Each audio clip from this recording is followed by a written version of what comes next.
हाँ जी, लास्ट में forest report चल रही थी अपने।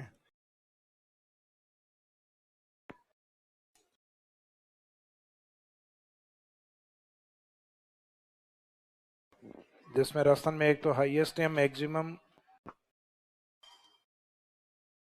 जो फॉरेस्ट एरिया और परसेंटेज है, इस पे बात हुई थी अपनी। और ये एरिया मोस्टली अरावली के ईस्ट में ही था। अरावली के ईस्ट में जेड साइन अपन ने बनाया था। जेड साइन में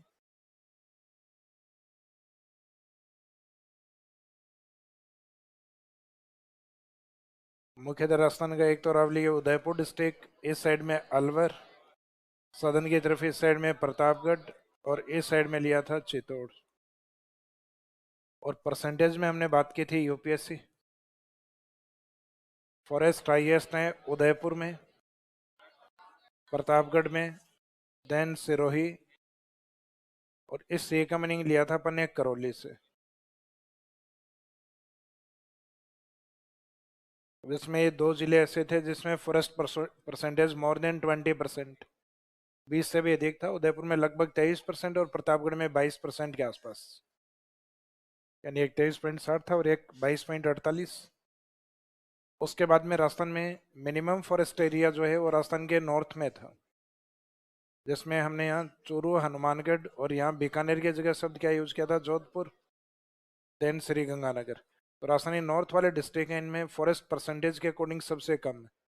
और इसमें जहाँ फॉरेस्ट सबसे कम है यानी चूरू डिस्ट्रिक्ट, वहाँ फॉरेस्ट परसेंटेज भी सबसे कम। लेकिन परसेंटेज में सेकंड अपन किसको लेते हैं, जोधपुर। देन उसके बाद में बीकानेर। और तो जो बड़े डिस्ट्रिक्ट हैं वो भी परसेंटेज में बाद में न्यूनतम में आता है। जैसे पहले इन दो को काउंट करना है और उसके बाद में जो दो बड़े जिले बसते हैं बीकानेर और जैसलमेर वाले पार्ट, परसेंटेज में उनको लेना होता है। परसेंटेज में इसके ऊपर वाले हिस्से को छोड़ना होता है अपने को, हनुमानगढ़ और गंगानगर। ये टॉप 4 में काउंट नहीं होते, लेकिन मिनिमम फॉरेस्ट में ये टॉप 4 में काउंट रहते हैं। तो राजस्थान में हमेशा कम फॉरेस्ट है, वो उत्तरी भाग में पाया जाता है, ना कि पश्चिमी भाग में। तो माइंड में अपने ये रहता है कि डेजर्ट राजस्थान के पश्चिम में है तो फॉरेस्ट सबसे कम पश्चिम में है। तो डायरेक्शन के अकॉर्डिंग अगर पूछा जाए राजस्थान के किस भाग में वन सबसे कम है, तो आंसर रहेगा राजस्थान के नॉर्थ या उत्तरी भाग में वन सबसे कम पाए जाते हैं। तो यहाँ तक डेटा हो गया था अपना सर्वाधिक और न्यूनतम वाला। इसके जस्ट बाद में नेक्स्ट लाइन में लिखिए, राजस्थान में फॉरेस्ट रिपोर्ट से रिलेवेंट है। राजस्थान में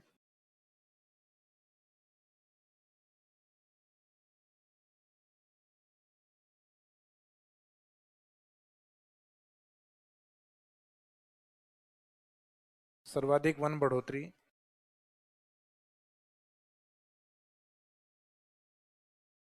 और सर्वाधिक वन कमी।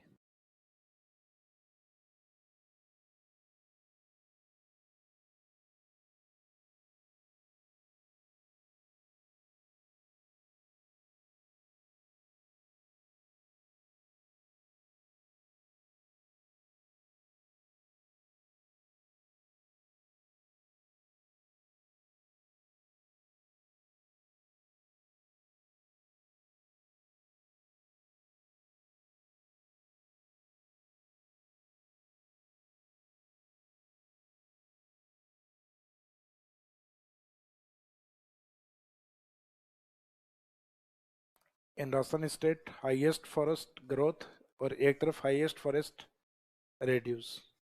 तो हाईएस्ट ग्रोथ वाले जो डिस्ट्रिक्ट हैं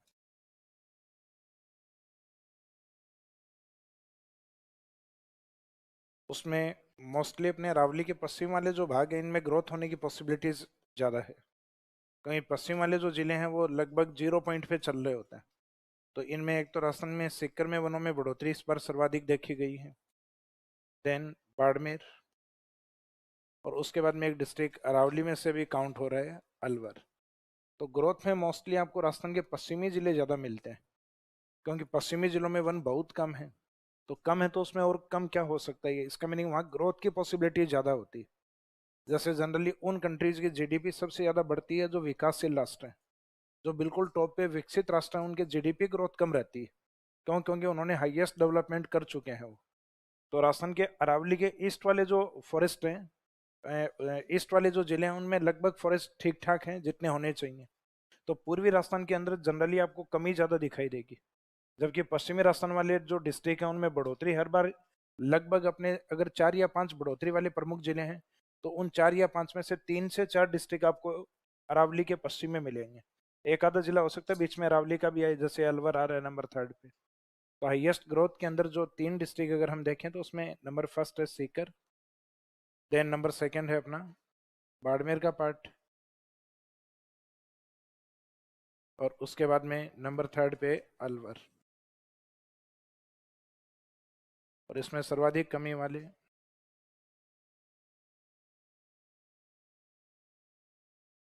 इसमें हाईएस्ट फॉरेस्ट रिडक्शन वाले जो डिस्ट्रिक्ट हैं, जो maximum forest percentage sorry area वाले जो जिले हैं उसमें 12 बार हुआ था, 12 की जगह चित्तौड़ काउंट हुआ था क्योंकि 12 में सबसे ज़्यादा कमी आई थी पिछली बार फॉरेस्ट रिपोर्ट में। 12 के बाद में प्रतापगढ़, और प्रतापगढ़ के बाद में नंबर 3 पे अजमेर। तो ये राजस्थान के वो जिले हैं जो अरावली या अरावली के ईस्ट में, जैसे 12 मैक्सिमम फॉरेस्ट वाले डिस्ट्रिक्ट में, प्रतापगढ़ तो अभी मैक्सिमम फॉरेस्ट में ही काउंट होता है।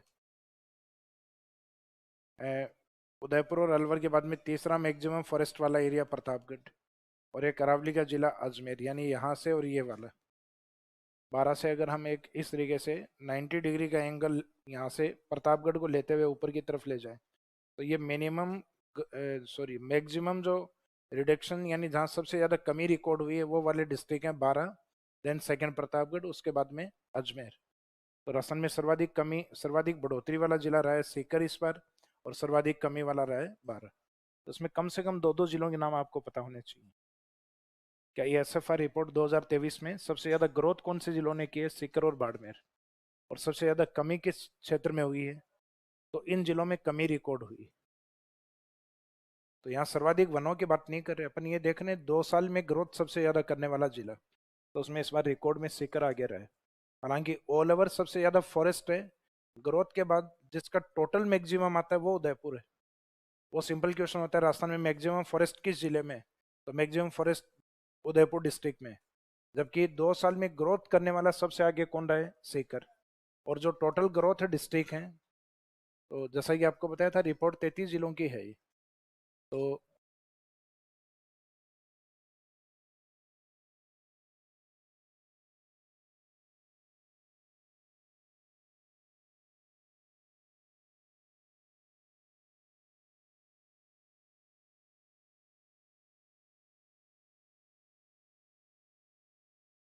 इसमें district with total forest increase, यानी वनों में बढ़ोतरी वाले जो जिले हैं वो राजस्थान में कितने रहे हैं इस बार?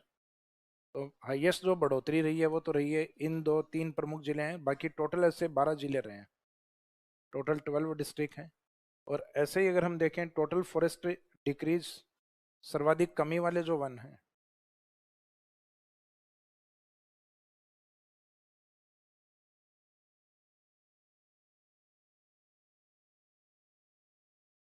डिक्रीज वाले में इस काउंटिंग को उल्टा लिख दीजिए। यहाँ 12 लिखा आपने, इसका उल्टा कितना होगा? 21। तो उसमें रहेगा कि district with total forest decrease 21 और district with total forest increase 12। तो मीनिंग ये है कि पिछली बार अपना जो 2021 के जो डेटा थे फॉरेस्ट में था कि टोटल जोग्राफिकल एरिया में राजस्थान में वन थे 7.43% एरिया में। 2023 की जो रिपोर्ट है उस रिपोर्ट में टोटल जोग्राफिकल एरिया है उसके अंदर फॉरेस्ट कितने परसेंट एरिया पे? तो इसका मीनिंग ऑल ओवर फॉरेस्ट बढ़ा है, वन क्षेत्र में बढ़ोतरी हुई है, लेकिन बढ़ोतरी वाले जिले सिर्फ कितने रहे हैं? 12। जबकि कमी कितने जिलों में आई है? 21 जिलों में। तो यहाँ देख के तो अपने को ये लगता है कि राजस्थान में वनों में कमी होनी चाहिए थी, लेकिन जिन जिलों में कमी हुई है उसमें कुछ एक वर्ग किलोमीटर, जैसे 2 वर्ग किलोमीटर की कमी, 3 वर्ग किलोमीटर की कमी, लेकिन जिनमें बड़े हैं उनमें 10 वर्ग किलोमीटर, 15 वर्ग किलोमीटर, 20 वर्ग किलोमीटर। तो ग्रोथ वाले जो 12 हैं वो भले ही काउंटिंग में कम है, लेकिन उनके ग्रोथ का डिजिट थोड़ा बड़ा है। और जिनमें कमी आई उनमें 1 वर्ग किलोमीटर, 2 वर्ग किलोमीटर, 3 वर्ग किलोमीटर, इस तरीके से कमी है। तो भले ही कमी वाले जिलों की संख्या ज्यादा हो, लेकिन राजस्थान में ऑल ओवर देखा जाए कि राजस्थान में फॉरेस्ट का सिनेरियो क्या रहा है, तो फॉरेस्ट ने पिछली बार वनों में बढ़ोतरी दर्ज की है, लगभग 0.57 पार्ट हो गया, इतने परसेंट एरिया में वन बढ़े ऑल ओवर। तो ये सर्वाधिक बढ़ोतरी वाले जो जिले लिखे हैं उसके जस्ट नीचे साइड में लिखेगा।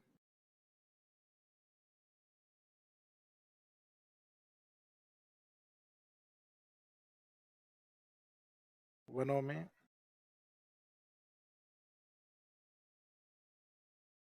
कुल बढ़ोतरी वाले जिले, ये नोट में लिख दीजिए साइड में नीचे की तरफ, कुल बढ़ोतरी वाले जिले 12, और आगे लिख दीजिए कमी वाले जिले।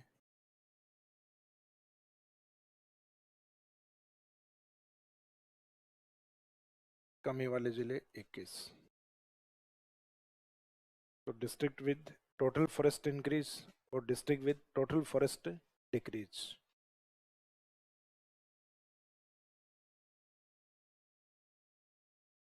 तो कमी वाले की तरफ जो ये कमी वाले लिखे हैं उसके नीचे कमी वाला डेटा लिखा हुआ है, 21 जिलों में कमी आई है। और ग्रोथ वाले की ये जो आगे कंटिन्यूस अकाउंटिंग 3 से स्टार्ट होगी, लगभग 12 जिले इसमें आते हैं टोटल। तो सबका रैंक याद नहीं करना कि 12 तक बढ़ोतरी किस किस में रही। 3 हाईएस्ट याद रखिए, और जिनमें कमी आई है 21 जिलों में, उसमें हाईएस्ट मैक्सिमम कमी किस में दर्ज हुई है, 12 में, देन प्रतापगढ़ एंड अजमेर।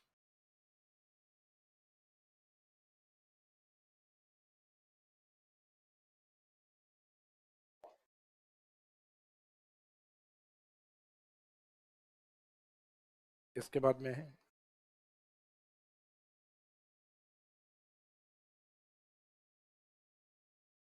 राजस्थान में झाड़ी क्षेत्र, या झाड़ी से पहले कुल लगा दीजिए, कुल झाड़ी क्षेत्र।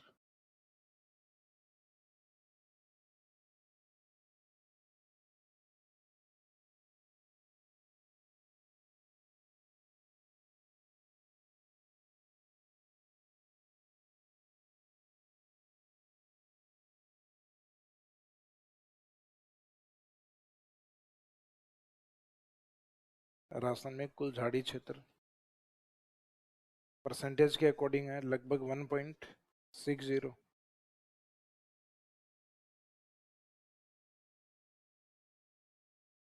और वर्ग किलोमीटर में देखा जाए तो लगभग 5476.72 वर्ग किलोमीटर एरिया।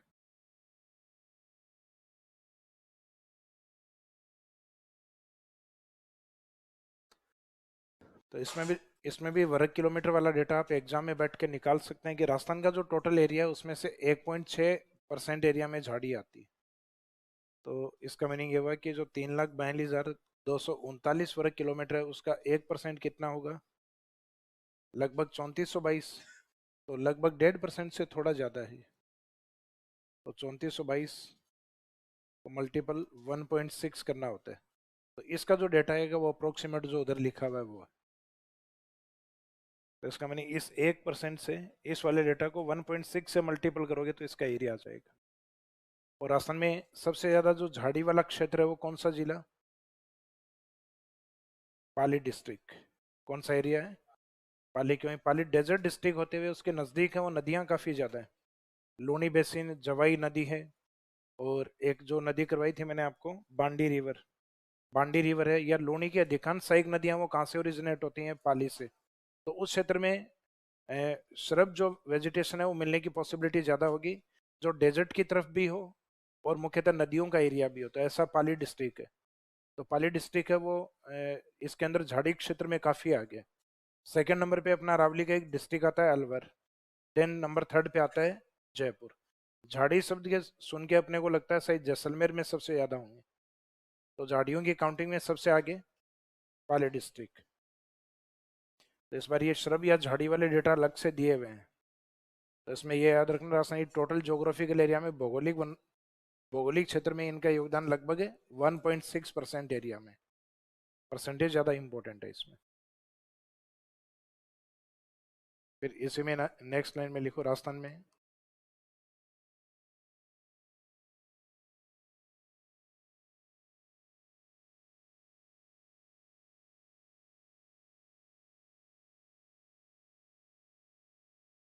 राजस्थान में झाड़ी सर्वाधिक और एक तरफ न्यूनतम।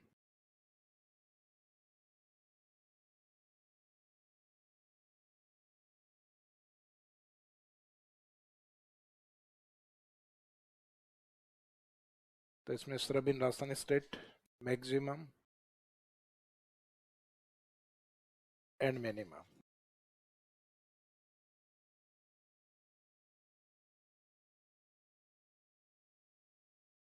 राजस्थान में झाड़ी सर्वाधिक और न्यूनतम, तो सर्वाधिक वाले में Pali, number second Alwar, then उसके बाद में आता है जयपुर।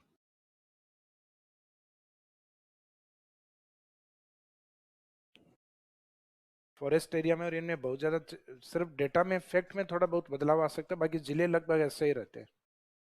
हर फॉरेस्ट रिपोर्ट में कोई एक दो जिला है उसका ऑर्डर चेंज होता है। बढ़ोतरी और कमी वाले जिले हैं ये हर बार चेंज होते हैं। जैसे कई बार सबसे ज्यादा कमी वाले हैं वो उदयपुर और प्रतापगढ़ रिकॉर्ड हुआ है कई बार। तो प्रतापगढ़ और उदयपुर इसलिए रिकॉर्ड हुआ है क्योंकि प्रतापगढ़ और उदयपुर में फॉरेस्ट परसेंटेज बहुत ज्यादा है। लगभग यहाँ 23% है, 23.60%, और यहाँ लगभग 22.5%। तो इसका मीनिंग जिन जिलों में फॉरेस्ट एरिया बहुत ज्यादा होगा, इसका मीनिंग वहाँ एग्रीकल्चर लैंड कम है और वहाँ के किसान मुख्यतः कृषि भूमि निकालने के लिए पेड़ों को काटेंगे अधिक।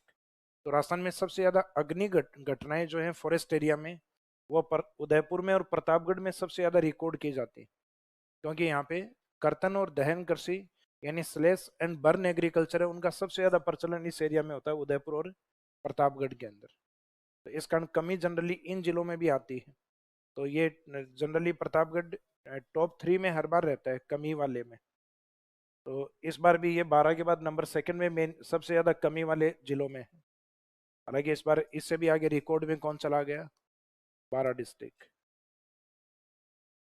अब झाड़ी क्षेत्र है वो सबसे कम मिलता है राजस्थान के डेजर्ट एरिया में और उस जिले में जो घग्गर बेसिन वाले जिले हैं। तो सबसे कमी वाले में नंबर फर्स्ट पे हनुमानगढ़। हनुमानगढ़ का जो भी ज्योग्राफिकल एरिया उसमें मात्र 9 वर्ग किलोमीटर में झाड़ी है। हनुमानगढ़ के बाद घग्गर बेसिन में दूसरा कौन सा है, श्री गंगानगर।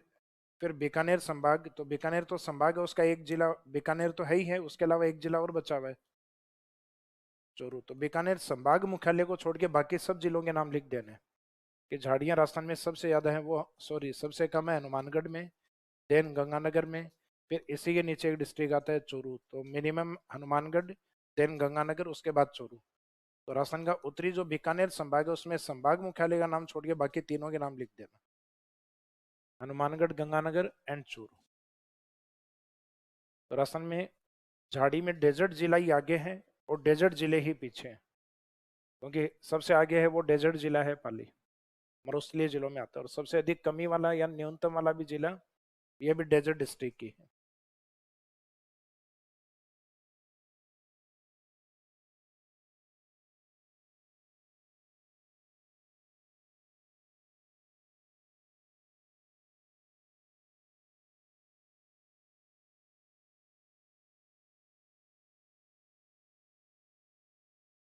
राजस्थान में सर्वाधिक वन।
राजस्थान के अंदर जो मैक्सिमम फॉरेस्ट है लीगल आधार पे देखा जाए तो रक्षित वन राजस्थान में सबसे ज्यादा है। राजस्थान के जो लीगल फॉरेस्ट जो 3 प्रकार के हैं, कानूनी वन जो 3 प्रकार के हैं, उनमें प्रोटेक्टेड फॉरेस्ट मैक्सिमम है, देन रिजर्व फॉरेस्ट, उसके बाद में अनक्लासिफाइड। ये अल्फाबेट जैसे जैसे आगे की ओर चलेगा वन कम होते जाएंगे।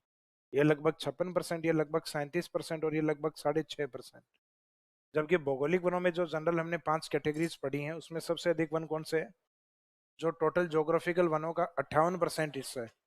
राजस्थान के ग्रामीण क्षेत्रों में मिलने वाले वनों में सबसे ज्यादा होते हैं जूली फ्लोरा, यानी जिसको प्रोसोपिस जूली फ्लोरा भी कहा जाता है, विलायती बबूल।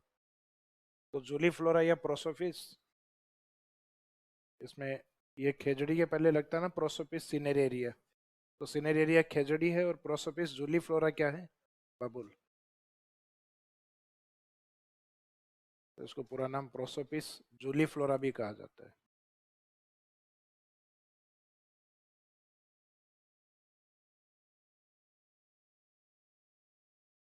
जगह जगह शहरी क्षेत्रों में आप जो खरपतवार देखते हो, उसमें सबसे ज्यादा अपने को यही मिलता है।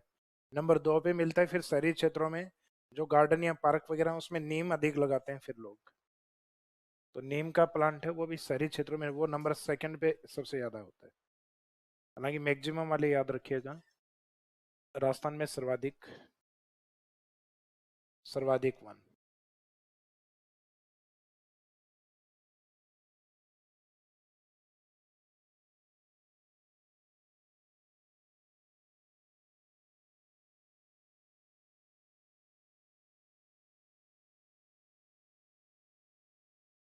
तो इसमें in Rajasthan state maximum forest legal, Rakshit,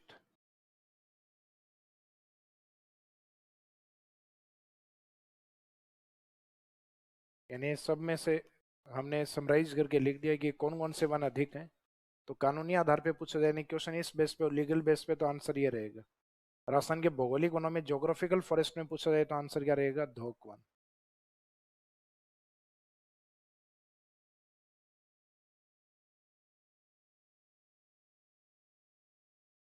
geographical forest.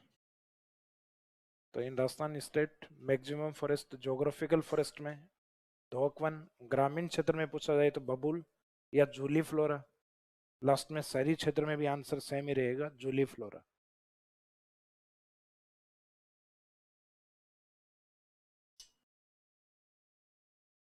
तो इसका मतलब राजस्थान में सर्वाधिक पाई जाने वाली वन संपदा कौन सी है? तो हर बेस पे अलग अलग है। लीगल में पूछे तो आंसर रहेगा प्रोटेक्टेड। ज्योग्राफिकल फॉरेस्ट में तो आंसर रहेगा दोकवन। दोकवन का साइंटिफिक नेम क्या है?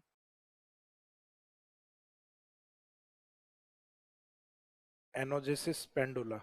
लिखवाया था ना? एनोजेसस पेंडुला। जेसस, एनो जेसस पेंडुला। और उसके बाद में ग्रामीण और शहरी क्षेत्रों में मिलने वाले जो वन कैटेगरी वो सेम ही, दोनों तरफ वही है, प्रोसोपिस जूली फ्लोरा, यानी बबूल।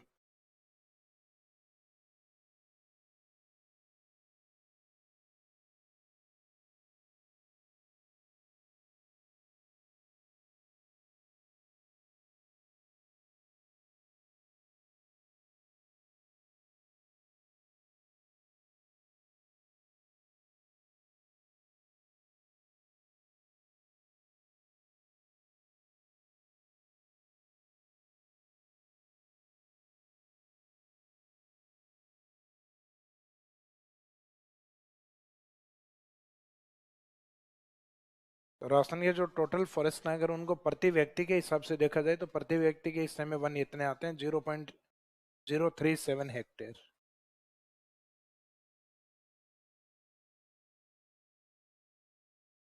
राजस्थान में प्रति व्यक्ति वन एवं वृक्षावरण क्षेत्र।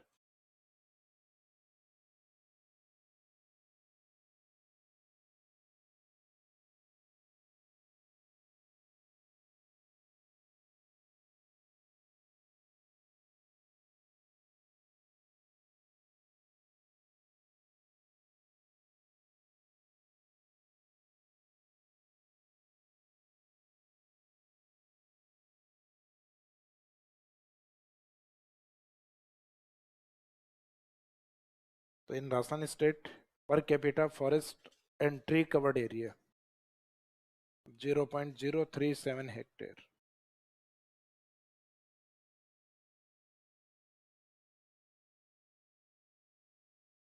Zero point zero three seven hectare.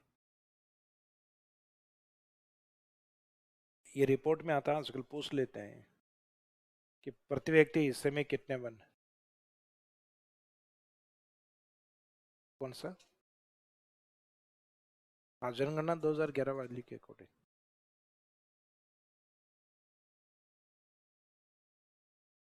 Report तो वही रहेगी जो 2023 के जो फॉरेस्ट है, वन तो 2023 के रहेंगे। जनसंख्या वो हमारी 6.85 करोड़ है, उसको कंसिडर करते हुए निकाला गया है।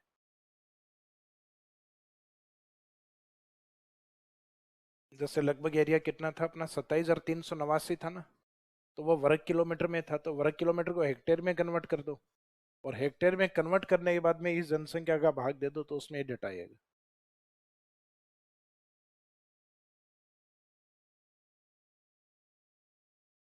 तो इतनी लंबी चौड़ी गणित करो, इससे बढ़िया है रट लो एक डेटा ही है कि पहले उस वर्ग किलोमीटर को हेक्टेयर में कन्वर्ट करोगे। ये सुबह वाला अलार्म लगा आज तो किसी को? अलार्म ही था क्या? या किचन में वो कचौड़ी गिरी हो?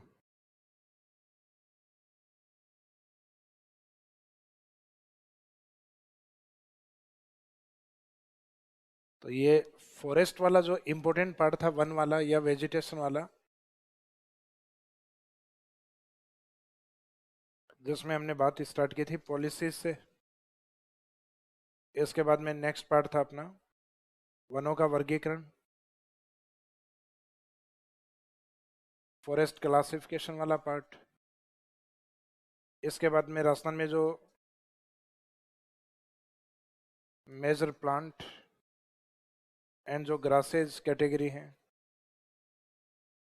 प्रमुख पादप और घास, और उसके बाद में फॉरेस्ट सेंसस,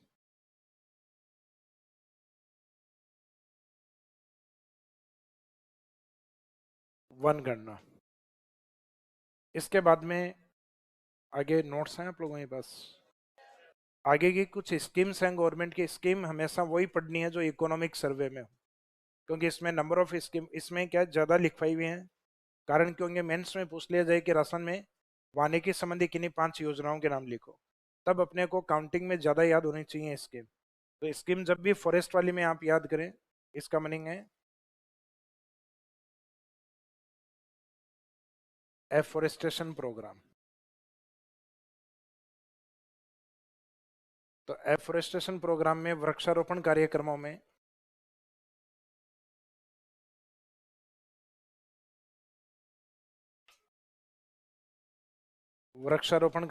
हमारी शुरुआत होती है। एक तो हमें पहले ये देखना है कि 2000 से पहले वाले कार्यक्रम कौन कौन से हैं, पहले वो कवर करते हैं। उसके बाद में कुछ स्कीम हमारी हैं जो 2000 के बाद में स्टार्ट हुई। तो 2000 के पहले वाले कार्यक्रम कौन से हैं वो देखिए।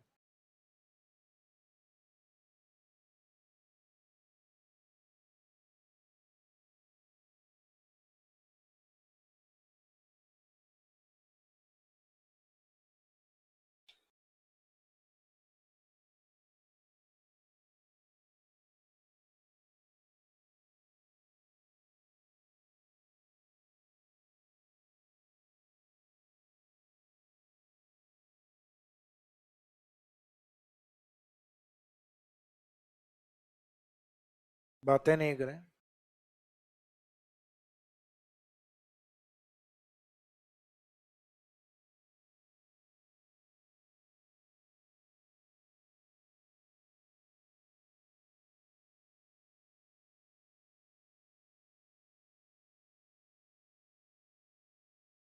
इसमें एक तो आता है मरु वृक्षारोपण कार्यक्रम, डेजर्ट एफोरेस्टेशन प्रोग्राम। एक आता है, इसका मीनिंग हमने पहला जो कार्यक्रम लिखा है उसमें कार्यक्रम के नाम से उसकी थीम समझ में आ रही है कि हमने जो वृक्षारोपण या एफोरेस्टेशन प्रोग्राम है वो किस एरिया को टारगेट करके चलाया है, डेजर्ट को। कार्यक्रम की विशेष बात यह है कि इस कार्यक्रम को 1977 और 78 में सेंट्रल गवर्नमेंट उनके कॉपरेशन से स्टार्ट किया गया था। 100% फंडिंग सेंट्रल गवर्नमेंट ने किया था इसमें। कुछ समय के बाद में जाके सेंट्रल गवर्नमेंट ने अपने वित्तीय सहयोग में कुछ कटौती करके 90 और 10 पर लेकर आ गए। यानी जो राज्य जहां चलाया जाएगा वो 10 कोऑपरेट करेगा, 90 सेंटर देगा। और उसके बाद में वर्तमान में इसके अंदर संशोधन करके 75-25 पर है। यानी ये कार्यक्रम जो पहले कंप्लीट सेंट्रल गवर्नमेंट के सहयोग से था, आजकल वित्त भार है थोड़ा स्टेट्स के ऊपर भी डाल दिया गया है। तो वर्तमान में इसमें फिनेंशियल कॉपरेशन वो 75-25 का है। तो इसका मीनिंग ये तो है सेंट्रल गवर्नमेंट का या कहें गवर्नमेंट ऑफ इंडिया का, और आगे वाला है गवर्नमेंट ऑफ स्टेट्स। यानी जिन राज्यों में चलेगा उन राज्यों का भी योगदान रहेगा 25%। तो एक ये भी एग्जाम्स में 2-3 बार पूछा हुआ है कि इस कार्यक्रम में वित्तीय सहयोग क्या है। तो टाइम टू टाइम चेंज होता रहे, कभी 100 था, कभी 90-10 था। तो प्रेजेंट के अकॉर्डिंग आंसर ये रहेगा 75-25। फिर इसमें राजस्थान के कितने मरुस्थलीय जिले शामिल हैं? तो इसमें 10 डिस्ट्रिक्ट शामिल हैं। मरुस्थलीय जिलों में ऊपर नहर वाले 2 जिले छोड़े हुए हैं, गंगानगर हनुमानगढ़। हालांकि ये याद करने की आवश्यकता नहीं है कौन से छोड़े हुए हैं, अपने को वो एक फैक्ट याद होना चाहिए, 10 डिस्ट्रिक्ट। और एक मरुस्थल के अंदर विभिन्न प्रकार के विकास कार्यक्रम चलाए गए, वो एक अलग कार्यक्रम है, उसका वनों से कोई लेना देना नहीं। वो आता है डेजर्ट डेवलपमेंट प्रोग्राम, डीडीपी कार्यक्रम। तो डेजर्ट डेवलपमेंट प्रोग्राम, मरु विकास कार्यक्रम। इसकी खास बात यह है कि यह भी इसी समय स्टार्ट हुआ था, 1977-78। इसमें भी वित्तीय सहयोग वही है, सेम 75-25। सिर्फ जिलों में अंतर है। मरु विकास कार्यक्रम, मरुस्थल का जो विकास कार्यक्रम है, ये 16 जिलों में चलाया गया। यानी कुछ नॉन डेजर्ट डिस्ट्रिक्ट, गैर मरुस्थलीय जिले थे, उसमें भी चलाया गया। कहीं मरुस्थलीय जिले तो 12 ही थे ना अपने। तो इसका मीनिंग ये उन जिलों में भी चला है जहाँ मरुस्थलीकरण धीरे धीरे फैल रहा है। इस कारण इसमें डिस्ट्रिक्ट की काउंटिंग 16 होती है। और उसमें डिस्ट्रिक्ट जो पेड़ लगाने का काम है वो कितने जिलों में हो रहा है? 10। तो इस कार्यक्रम का वृक्षारोपण कार्यक्रम से कोई लेना देना नहीं है। लेकिन बाई चांस ये पूछ लें कि मरु विकास कार्यक्रम, तो गलती से आप वृक्षारोपण नहीं समझे इसको। वृक्षारोपण यानी पेड़ लगाने का काम मरुस्थल में 10 जिलों में होगा, और मरुस्थल में विकास का जो कार्यक्रम होगा वो 16 जिलों में। जो मरु विकास कार्यक्रम, डेजर्ट डेवलपमेंट प्रोग्राम, ये हालांकि अपने शॉर्ट फॉर्म डीडीपी के नाम से ही ज्यादा प्रसिद्ध है, डेजर्ट डेवलपमेंट प्रोग्राम। तो इसमें दोनों में सिमिलरिटी क्या है? डेट ईयर सेम है दोनों का। दोनों में वित्तीय सहयोग 75-25 है, वो सेम है। सिर्फ फर्क किस बात का है? वृक्षारोपण 10 जिलों में और मरु विकास कार्यक्रम 16 जिलों में। इसके बाद में नेक्स्ट आता है अरावली वृक्षारोपण। तो पहले वाला भी तो वृक्षारोपण ही था ना, वो चल रहा था डेजर्ट में। और डेजर्ट के बाद में हमें लगा कि वृक्षारोपण मरुस्थल की बजाय हमें किस एरिया में करना चाहिए? अरावली के अंदर करना चाहिए। और ये कार्यक्रम हमने स्टार्ट किया 1992। इससे पहले कोई और दिया हुआ है क्या? एक जस्ट इससे पहले ऑपरेशन खेजड़ी, और याद रखना 1991। इतना कोई खास इंपोर्टेंस नहीं है, नाम से ही पता लग रहा है खेजड़ी वृक्षों को बढ़ाने के लिए। और खेजड़ी वृक्ष के लिए अपने बेस्ट एनवायरनमेंट कौन सा है? पश्चिमी राजस्थान। लिखा था ना पश्चिमी राजस्थान में ज्यादा है, जोधपुर नागौर की ओर। तो इसका मीनिंग इस साइड में खेजड़ी वृक्ष को बढ़ाया जाएगा जहां पॉसिबल है। और खेजड़ी वृक्ष को बढ़ाने का जो मुख्य उद्देश्य है, एक तो पश्चिमी राजस्थान में प्लांटेशन को बढ़ाना, वानिकी को बढ़ाना, और दूसरा मुख्य उद्देश्य मरुस्थलीकरण को रोकना। तो डेजर्ट के अंदर जो भी पेड़ लगाए जाते हैं उसके दो ही मुख्य उद्देश्य होते हैं। एक तो अपने प्लांटेशन या फॉरेस्ट को बढ़ाना मुख्य उद्देश्य है, और दूसरा मरुस्थलीकरण को सीमित करना उद्देश्य होता है। ये नहीं भी पता हो तो राजस्थान में जहाँ पेड़ लगाए जा रहे हैं उसका बड़े उद्देश्य यही है। अब यहाँ इस साइड में लगाया जा रहा है तो उसका एक तो उद्देश्य क्या हो गया? फॉरेस्ट्री को बढ़ाना हो गया। पहला उद्देश्य पेड़ लग रहा है, इसका मीनिंग वन बढ़ रहे हैं।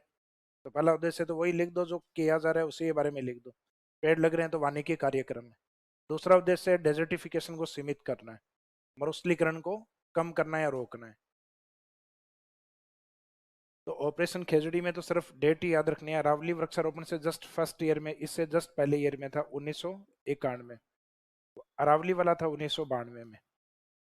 ये एग्जाम में पूछा, अरावली वाला पूछा जाता है कई बार। पुराने क्वेश्चन पेपर पढ़ोगे उसमें मिलेगा आपको। खास बात यह है कि हम मरुस्थल में जितने जिलों में पेड़ लगा रहे थे, अरावली में भी उतने में ही लगा रहे थे। ऑपरेशन खेजड़ी में ऐसी कोई काउंटिंग नहीं है कि कितने जिले, तो ऑपरेशन खेजड़ी में जिले नहीं लिए गए। अरावली वृक्षारोपण में कितने जिले लिए गए? जितने मरुस्थल में है सेम वो जिले नहीं है, अलग है। ये अरावली वाले जिले आएंगे इसमें मोस्टली। तो अरावली वृक्षारोपण है, उसमें 10 जिले शामिल किए गए। इसमें कोऑपरेट अपने को जापान ने किया, और जापान के सहयोग के बाद इस कार्यक्रम को नेक्स्ट 8 ईयर्स तक चलाया गया। यानी 1992 से स्टार्ट हुआ था मिड ईयर से, और बाद में 2000 में जाके समाप्त होता है। तो 1992 में 8 जोड़ोगे तो ये सन 2000 में समाप्त होगा। अगर 1 जनवरी 1992 से स्टार्ट होता, 1 जनवरी 1992, तो ये 31 दिसंबर 1999 में 8 वर्ष पूरे हो जाते इसको, क्योंकि 1 जनवरी 92 का मीनिंग है कि 92 का साल, 93, 94, 95, 96, 97, 98 और 99, 8 साल कंप्लीट हो जाती। इसका मीनिंग ये 1992 के मिड ईयर से स्टार्ट हुआ है 1 अप्रैल के आसपास, तब जाके ये 31 मार्च सन 2000 को समाप्त हुआ है। तो कई बार 8 वर्ष हैं, वो आप इस तरीके से फिंगर काउंटिंग करके मत देखना। ये मिड ईयर से मिड ईयर का प्रोग्राम है, इसका नहीं, ये सन 2000 तक जाएगा। जैसे कुछ कार्यक्रम होते हैं ना जो 1 जनवरी को ही स्टार्ट होते हैं, जैसे एक कार्यक्रम है राजस्थान में, राज्य वानिकी और जैव विविधता कार्यक्रम, वो 1 जनवरी 2003 को स्टार्ट हुआ था और अगले 8 साल तक चला था। तो कई 2003 में 8 जोड़ के देखते हैं कि 2011 तक, जबकि वो 31 दिसंबर सन 2010 में समाप्त हो गया था, क्योंकि हमने 2001 और 2 को ही तो छोड़ा है। फिर 2003 से लेके और 10 तक, इसका मीनिंग नेक्स्ट 8 ईयर कंप्लीट हो गया उसमें। तो कई बार कार्यक्रमों में देख के अपने को लगता है 8 साल हुए कहाँ इसमें। जैसे राज्य वानिकी और जैविकता कार्यक्रम 2003 से और 2010, तो आप क्या करते हो, 2010 से 2003 घटाते हो और डेटा कितना आता है, 7, जबकि 8 वर्ष है अगर आप फिंगर काउंटिंग करके देखोगे तो गड़बड़ वहां हो जाती है काउंटिंग में। इस बार आरएस में भी इस ऐसा क्वेश्चन पूछा गया था, हालांकि उसमें ईयर नहीं था, उसमें जिले गलत दिए हुए थे इस बार, क्योंकि राजस्थान राज्य वानिकी और जैविकता कार्यक्रम है, वो कोई एक फेज नहीं है, अभी तक 3 चरण आ चुके हैं उसके।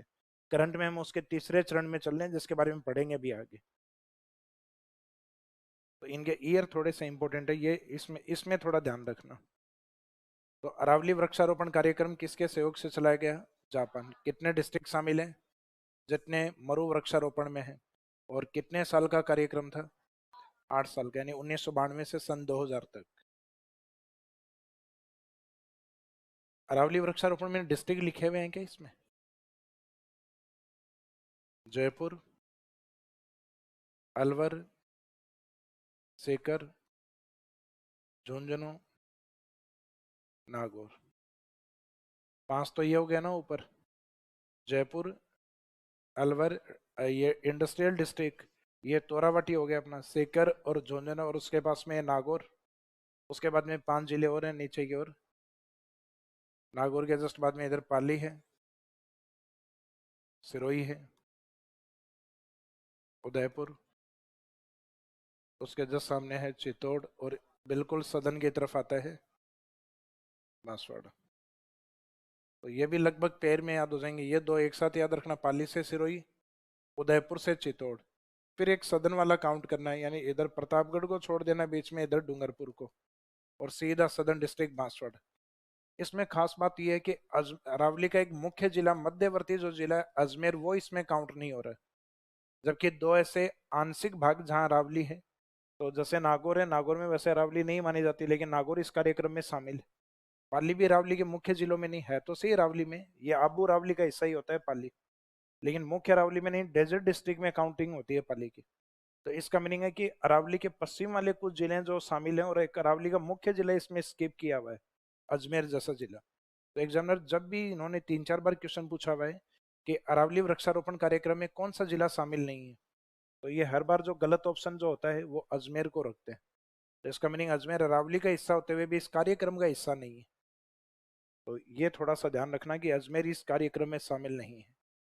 ऐसे तो नहीं होने को तो बहुत सारे नहीं है, 33 में से कितने शामिल हैं, 10 ही तो शामिल है ना। तो 23 शामिल नहीं है, तो या तो 23 के नाम रटो कि कौन कौन सा शामिल नहीं है, या 10 के नाम रट लो कौन से शामिल नहीं है, तो 10 वाला ज्यादा ही जी। तो 5 ये अरावली वाले याद रख लीजिए, नॉर्थ वाले, और ये 5 अरावली के सदन वाले। अरावली के मिड वाला डिस्ट्रिक्ट इसमें शामिल नहीं होगा। तो इसमें जो जिले लिखे हुए हैं वो इंपॉर्टेंट कर दीजिए, इनमें से क्वेश्चन आता है।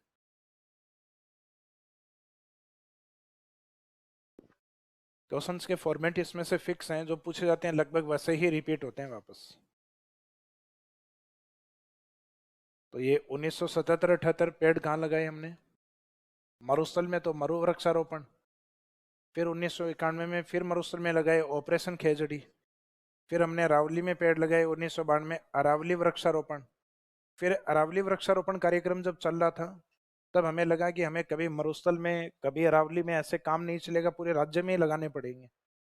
तो ये जब कार्यक्रम चल रहा था 1992 से 2000, तो इसके बीच में, तो इसका बीच क्या होता है 1996, 92 और 2000 का मिड क्या होगा 96।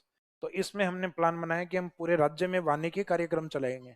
उसका नाम रखा स्टेट फॉरेस्ट्री एक्शन प्लान, राज्य वानिकी क्रियान्वयन योजना।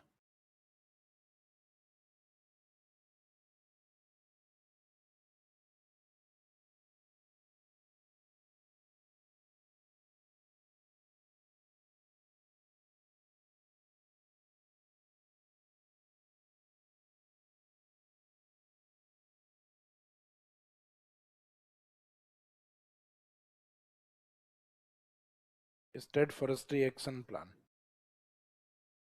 एक्शन प्लान कहीं ना कहीं ये देख के लगता है कि सेंट्रल गवर्नमेंट का एक कार्यक्रम था, उससे प्रेरित होकर रखा है इन्होंने। भारत सरकार का कार्यक्रम था 1985 से लेके और 2000, ये राजीव गांधी जी के समय मुख्यतः गंगा नदी है उसकी सफाई के लिए कार्यक्रम था, गंगा एक्शन प्लान। यानी जो जगह जगह गंगा जिन सिटी के नजदीक से बह रही थी, उन सिटी की सीवेज लाइनें गंगा के अंदर ओपन हो रही थी। और गंगा भारत की सबसे पवित्र नदी, और जिसके अंदर मुख्य सिटी है उनसे मल आके उसमें मिल रहे। तो इसका मीनिंग उन सीवेज लाइनों को सेपरेट करने के लिए, गंगा से डिस्कनेक्ट करने के लिए जो कार्यक्रम चला था वो चला था गैप कार्यक्रम, गंगा एक्शन प्लान जो था। तो उसी प्रकार से जो गंगा के लिए एक्शन प्लान था, वैसा ही हमें राजस्थान स्टेट में किसके लिए एक्शन लेना था, फॉरेस्ट्री को लेकर। तो हमने नाम रखा उसका स्टेट में फॉरेस्ट्री को बढ़ाने के लिए स्टेट फॉरेस्ट एक्शन प्लान। तो हमने ये राज्य वानिकी को लेकर एक क्रियान्वयन योजना चलाई, एक एक्शन प्लान चलाया। और ये एक दीर्घकालिक कार्यक्रम था 2016 से, सॉरी 1996 से 2016 तक, यानी अगले 20 साल तक चला कार्यक्रम। तो अपने राजस्थान के अंदर जो सड़क है उनके किनारे पे ज्यादातर जो शहरों में पेड़ लगे हुए हैं, वो पेड़ मुख्यतः इसी कार्यक्रम के तहत लगे हुए हैं। राजस्थान में जो सार्वजनिक पुराने जो पार्क वगैरह उसमें जो पेड़ लगे हुए हैं, हालांकि आजकल तो हमने उसमें भी दोहरी पट्टी बना दी। एक तो जो पार्क वगैरह होते हैं ना, इनके अंदर पेड़ों की सीक्वेंस चल रही होती, और एक आप देखते हैं इन पार्कों के बाहर की तरफ भी ग्रीन बेल्ट चल रहा होता है अपने। तो इसका मीनिंग है ये एक तरीके का पॉल्यूशन को कम करने के लिए कॉन्सेप्ट है ग्रीन मफलर। जब सर्दी लगती है ना, तो अपने जैसे कि वो कानों को ढकना, केजरीवाल नहीं ढकते क्या कानों को, और फिर गले के बाद में दो चार यूं घुमा लेते हैं, वो गोलीबिंद होता है ना, तो उसको दो तीन बार घुमा लेते हैं तो गले के ऊपर सर्दी नहीं लगे। तो सेम ऐसे ही कि ये एरिया जो है, यहाँ जो व्यक्ति सुबह शाम जो एक्सरसाइज के लिए या फिर अच्छे पर्यावरण के लिए आते हैं, उनको मुख्यतः इस पार्क वाले एरिया को दोहरी ग्रीन बेल्ट से कवर करना है। इसको कहते हैं ग्रीन मफलर, कि बाहर भी एक बेल्ट रहेगा और अंदर भी प्लांट रहेंगे। तो ये सारे कार्यक्रम मुख्यतः इसके तहत ही चले थे। तो ये अच्छा कार्यक्रम था राज्य में वानिकी को बढ़ाने के लिए। तो इसके नाम से पता लग रहा है कि इस कार्यक्रम को राज्य में किसके लिए स्टार्ट किया था, टू इंक्रीज फॉरेस्ट्री, वानिकी को बढ़ाने के लिए। तो इनमें उद्देश्य तो नहीं पूछते, क्योंकि उद्देश्य लगभग इन सब के एक जैसे ही है।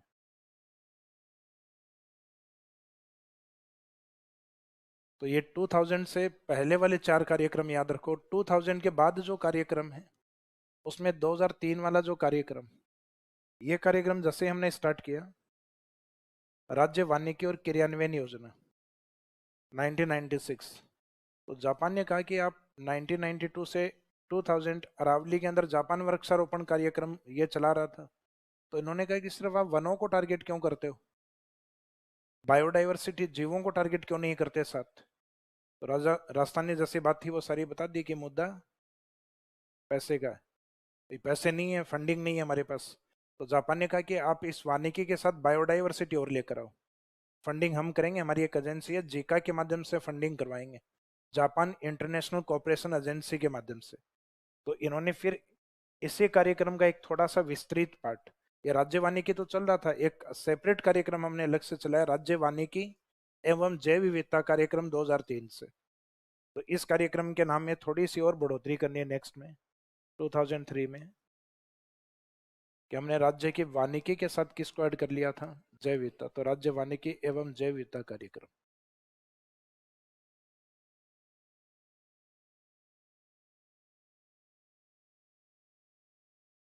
तो इसमें फॉरेस्ट्री एंड बायोडाइवर्सिटी।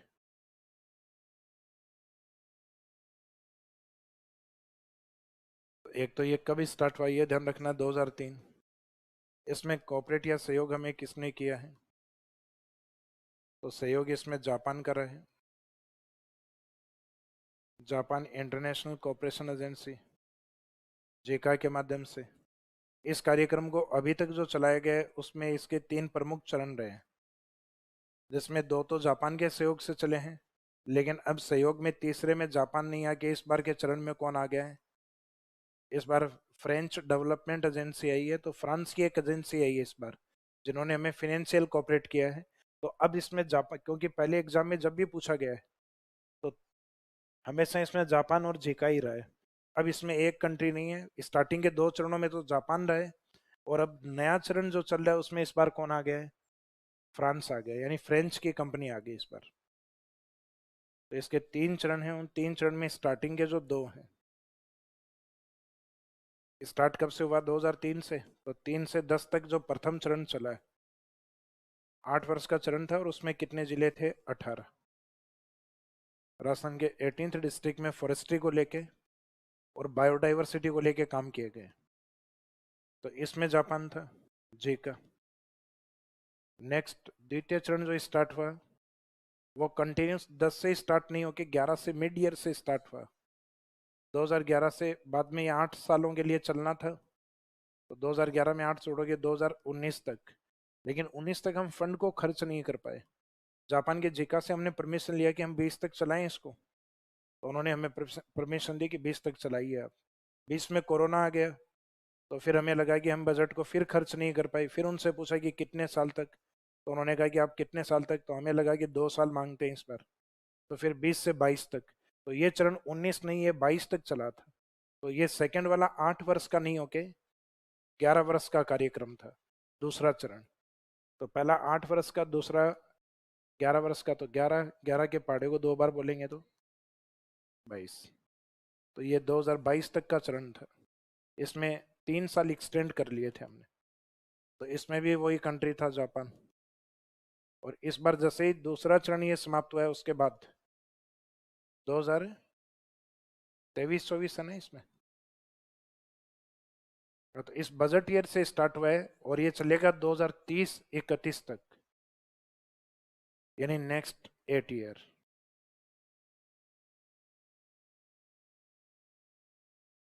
तो तुरंत 22 से नहीं होके 23-24 के बजट ईयर से स्टार्ट हुआ है, और 2030-31 तक ये समाप्त होगा।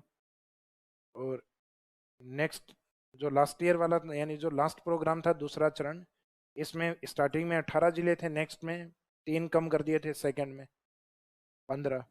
फिर इन यहाँ 3 कम किए गए, नेक्स्ट में और 2 कम कर दिए गए, 13 जिले। तो इस बार ये इंपॉर्टेंट है कि इसमें एक तो जिले कितने, 13 जिले। और इस बार मोस्टली जो डिस्ट्रिक्ट है, ज्यादातर अरावली या पश्चिमी राजस्थान के जिले होते हैं, इस बार पूर्वी राजस्थान के मोस्टली जिले। तो जिलों की काउंटिंग तो भले ही रहने देना, यानी कौन कौन से जिले हैं वो काउंट नहीं करना है 13। आप तो एक फिक्स काउंटिंग याद रखो, 13 जिले शामिल। तो फर्स्ट में थे 18, देन 3 कम किए हैं 15, फिर उसमें से वापस 2 कम किए हैं, तो 13 जिले वर्तमान में। और वर्तमान में फ्रेंच डेवलपमेंट एजेंसी इसको कोऑपरेट कर रही है। इसका मीनिंग अब सहयोग जापान का नहीं होके किसका है? अब सहयोग फ्रांस का है। तो ये भी अच्छा क्वेश्चन है। इकोनॉमिक सर्वे में शायद ऐड हो गया है ये भी आपके। पहले तो इकोनॉमिक सर्वे में 2 ही दिए हुए थे आपके, ये अपडेट नहीं था उसमें, अब शायद आ गया है उसमें भी। तो ये एक अच्छा कार्यक्रम है। इसमें ये मेंस में आने लायक भी है कि राजस्थान के वानिकी और जैविकता कार्यक्रम के ऑब्जेक्टिव बताइए, क्या उद्देश्य रखे गए। तो उद्देश्य, एक तो इसकी हेडिंग है वही उद्देश्य, to increase forestry and biodiversity. एक तो उद्देश्य राजस्थान में वानिकी एवं जैव विविधता को बढ़ाना। अब जो व्यक्ति वानिकी को बढ़ाएगा, इसका मीनिंग प्लांट लगाएगा। प्लांट अपने जैसे व्यक्ति तो लगाएंगे नहीं, हम तो जो 5 जून वाला जो एक दिवस होता है उसी दिन लगाते हैं। बाकी जैसे आप कोचिंग में आ रहे हो और बाकी जेडीए वाले एक पेड़ लगा रहे हैं, उसमें तो हो सकता है कि आप सहयोग कर दो उनका। तो वो आपको कह दें भाई 5 मिनट लगेंगे पेड़ को यहाँ पे लगाने में मदद करो, तो कर दोगे आप। और इतने में ही एक जेडीए का ट्रक आता है पूरा, जिसमें 500 पेड़ निकलते हैं, और फिर वो कहेंगे जरा पेड़ लगवाना। तो आप ये कहते हुए निकलो, ये मेरा काम है क्या? तो ये पेड़ लगाऊंगा, उधर क्लास वाले पेड़ निकल जाएंगे। यानी ये टॉपिक निकल जाएगा अपना। तो इसका मीनिंग है कि वो काम उसी व्यक्ति को करना है जिसको दिया गया है। क्यों? क्योंकि उसको बदले में पैसा मिल रहा है इसका। तो इसका मीनिंग आजीविका कार्यक्रम। आजीविका कार्यक्रम यानी पॉवर्टी रिडक्शन कार्यक्रम। तो ये आजीविका कार्यक्रम या गरीबी उन्मूलन कार्यक्रम भी है। तो कई बार अपने को लगता है कि वानिकी और जयता से गरीबी कैसे हटेगी, क्योंकि ये काम संस्थागत किसी के माध्यम से करवाए जाएंगे और वो उनको इस काम का जो करेगा उस व्यक्ति को पे करेगा। तो पे करने का मीनिंग है इसमें गरीब व्यक्ति करेंगे और जो करेगा उसको पेमेंट मिलेगा। इसका मीनिंग है पॉवर्टी रिडक्शन और लाइवलीहुड प्रोग्राम। तो इसके जो उद्देश्य हैं वो इस प्रकार के निकलेंगे जहां हम सोच ही नहीं सकते। तो गरीबी उन्मूलन एवं आजीविका कार्यक्रम।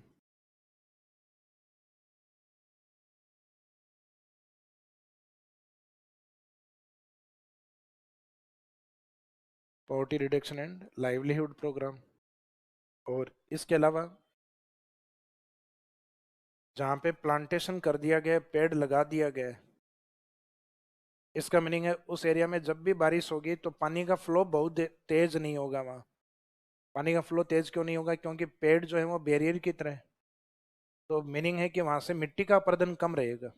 तो इसका मुख्य उद्देश्य सोइल को या मृदा को संरक्षित करना है। तो सोइल कंजर्वेशन। और जहाँ पे मिट्टी है, मिट्टी का कटाव कम हो रहा है, प्लांट है, तो इसका मीनिंग जहाँ प्लांट रहेगा वहाँ पानी का स्टेज ज़्यादा होगा। और पानी का स्टेज ज़्यादा होगा तो ग्राउंड वाटर धीरे धीरे क्या होगा, लेवल बढ़ेगा अपना। तो इसका मीनिंग है ग्राउंड वाटर को इम्प्रूव करना भी इसका एक उद्देश्य था। तो सॉरी, मृदा का संरक्षण और भूजल स्तर में सुधार, यानी to improve ground water and soil conservation. तो इसके लगभग 4-5 मुख्य उद्देश्य हैं। वानिकी को बढ़ाना, जैव विविधता को बढ़ाना, हालांकि इन दोनों को एक साथ लिख सकते हो आप। राजस्थान में गरीबी उन्मूलन कम करना और आजीविका कार्यक्रम के रूप में लोगों को रोजगार उपलब्ध करवाना, तो livelihood programme and poverty reduction. और फिर लास्ट में मृदा संरक्षण, ये अलग लिख सकते हो। और एक जो दूसरा पॉइंट है ग्राउंड वाटर इंप्रूव, वो अलग लिख सकते हो, भूजल स्तर में सुधार करना। तो ये लगभग 3-4 ऑब्जेक्टिव इसमें याद रखिएगा। अलग अलग काउंट करोगे तो ये लगभग 4 से 5 उद्देश्य हैं। तो ये एक ऐसा कार्यक्रम है जो आपसे 15 या 50 शब्दों तक भी पूछा जा सकता है।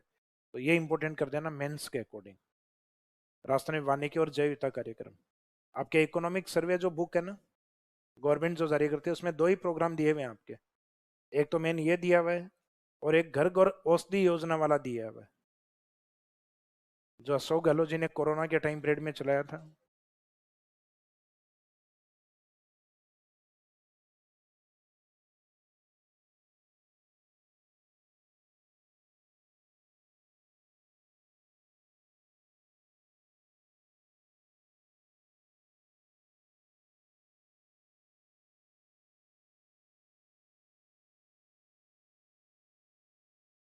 कौन सा सही सुमेलित है? मैग्नीज, बेलाडीला, यही सही है इसमें। ये इंडियन ज्योग्राफी के मिनरल्स हैं। ये आप जो लिख कर लाए हो ना, ये राजस्थान ज्योग्राफी के नहीं है। किसने दिया है क्वेश्चन? पीछे का कोई छोर तो होगा।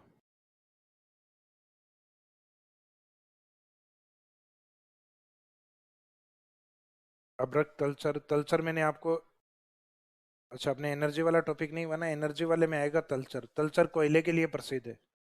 इंडियन ज्योग्राफी में आएगा, ओडिशा में है। और तलचर नहीं होगी, सही शब्द ये तालचेर होता है। इसको जनरली ज्यादातर बुक्स में गलत ही लिखा हुआ है, तलचर शब्द। तो ये इंडियन ज्योग्राफी वाले मिनरल्स पढ़ेंगे उसमें आएगा आपके।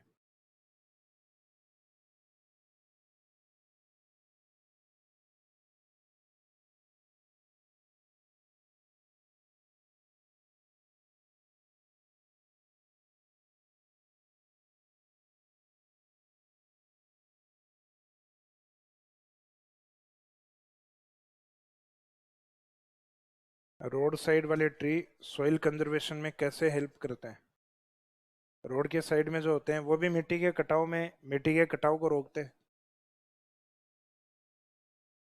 फॉर एग्जाम्पल यहाँ पेड़ लगा हुआ है तो इस पेड़ के आसपास की जो मिट्टी होती है वो उसकी जड़ों से बंधी हुई होती है, यानी उसकी पकड़ होती है प्लांट के उस एरिया में। और ऐसे बहुत सारे प्लांट हों तो प्लांट का जो तना होता है वो भी एक एज ए बैरियर होता है। जैसे आप कई बार किसी जगह खड़े हो तो जो पानी जो कटाव करता है वो आपके पाँव के आसपास करता है, आप जो खड़े हो, हालांकि आपकी पकड़ जमीन के अंदर नहीं है, जबकि पेड़ की जो पकड़ होती है वो जमीन के अंदर भी होती है, उसकी जड़ें हैं वो मिट्टी को पकड़ के रखती हैं। तो इस तरीके से सोइल को प्रोटेक्ट करते हैं प्लांट्स जहाँ होते हैं। तो और ये जहाँ प्लांट अधिक होगा वो पानी को सोखता भी है फिर, और पानी को सोखेगा और अतिरिक्त पानी होगा वो जमीन में धीरे धीरे रिसाव करके उस एरिया में ग्राउंड वाटर के लेवल को या भूजली स्तर को सुधार करता है। तो इसका मीनिंग प्लांट चाहे रोडों के साइड में हो चाहे खेत में हो, सॉइल कंजर्वेशन में इसका इम्पोर्टेंस माना जाता है।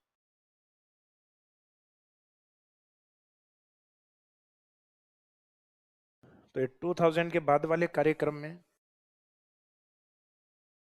मेन कार्यक्रम है अपना वानिकी और जैविकता कार्यक्रम, जो अभी बताया आपको, फॉरेस्ट्री एंड बायोडाइवर्सिटी कार्यक्रम। मुख्यतः कौन कौन से देशों ये सहयोग से चले? प्रथम और द्वितीय चरण जापान के द्वारा, और तीसरा फ्रांस के द्वारा। कितने चरण अभी तक चलाए गए हैं? 3 चरण। प्रथम चरण में जिले 18 जिले, फिर 3 कम करने 15, फिर 2 कम करने, तो वर्तमान में 13 जिलों में चल रहे हैं। मुख्य उद्देश्य भी बताएं आपको। तो ये कार्यक्रम प्रेजेंट वर्तमान तक भी चल रहा है, फॉरेस्ट्री एंड बायोडाइवर्सिटी वाला। तो इसी कार्यक्रम के दौरान बीच में कुछ कार्यक्रम और भी आए हैं, जैसे 2008 में अशोक गहलोत जी आए थे 8 से 2013 के बीच में। तो इन्होंने एक कार्यक्रम स्टार्ट किया था 9 के अंदर, 8 में तो नहीं किया, 9 में किया, गवर्नमेंट आने के लगभग साल भर बाद, और अगले 5 साल तक के लिए कार्यक्रम था। तो 2009 से 2014 तक, 2014 तक कार्यक्रम का नाम था हरित राजस्थान।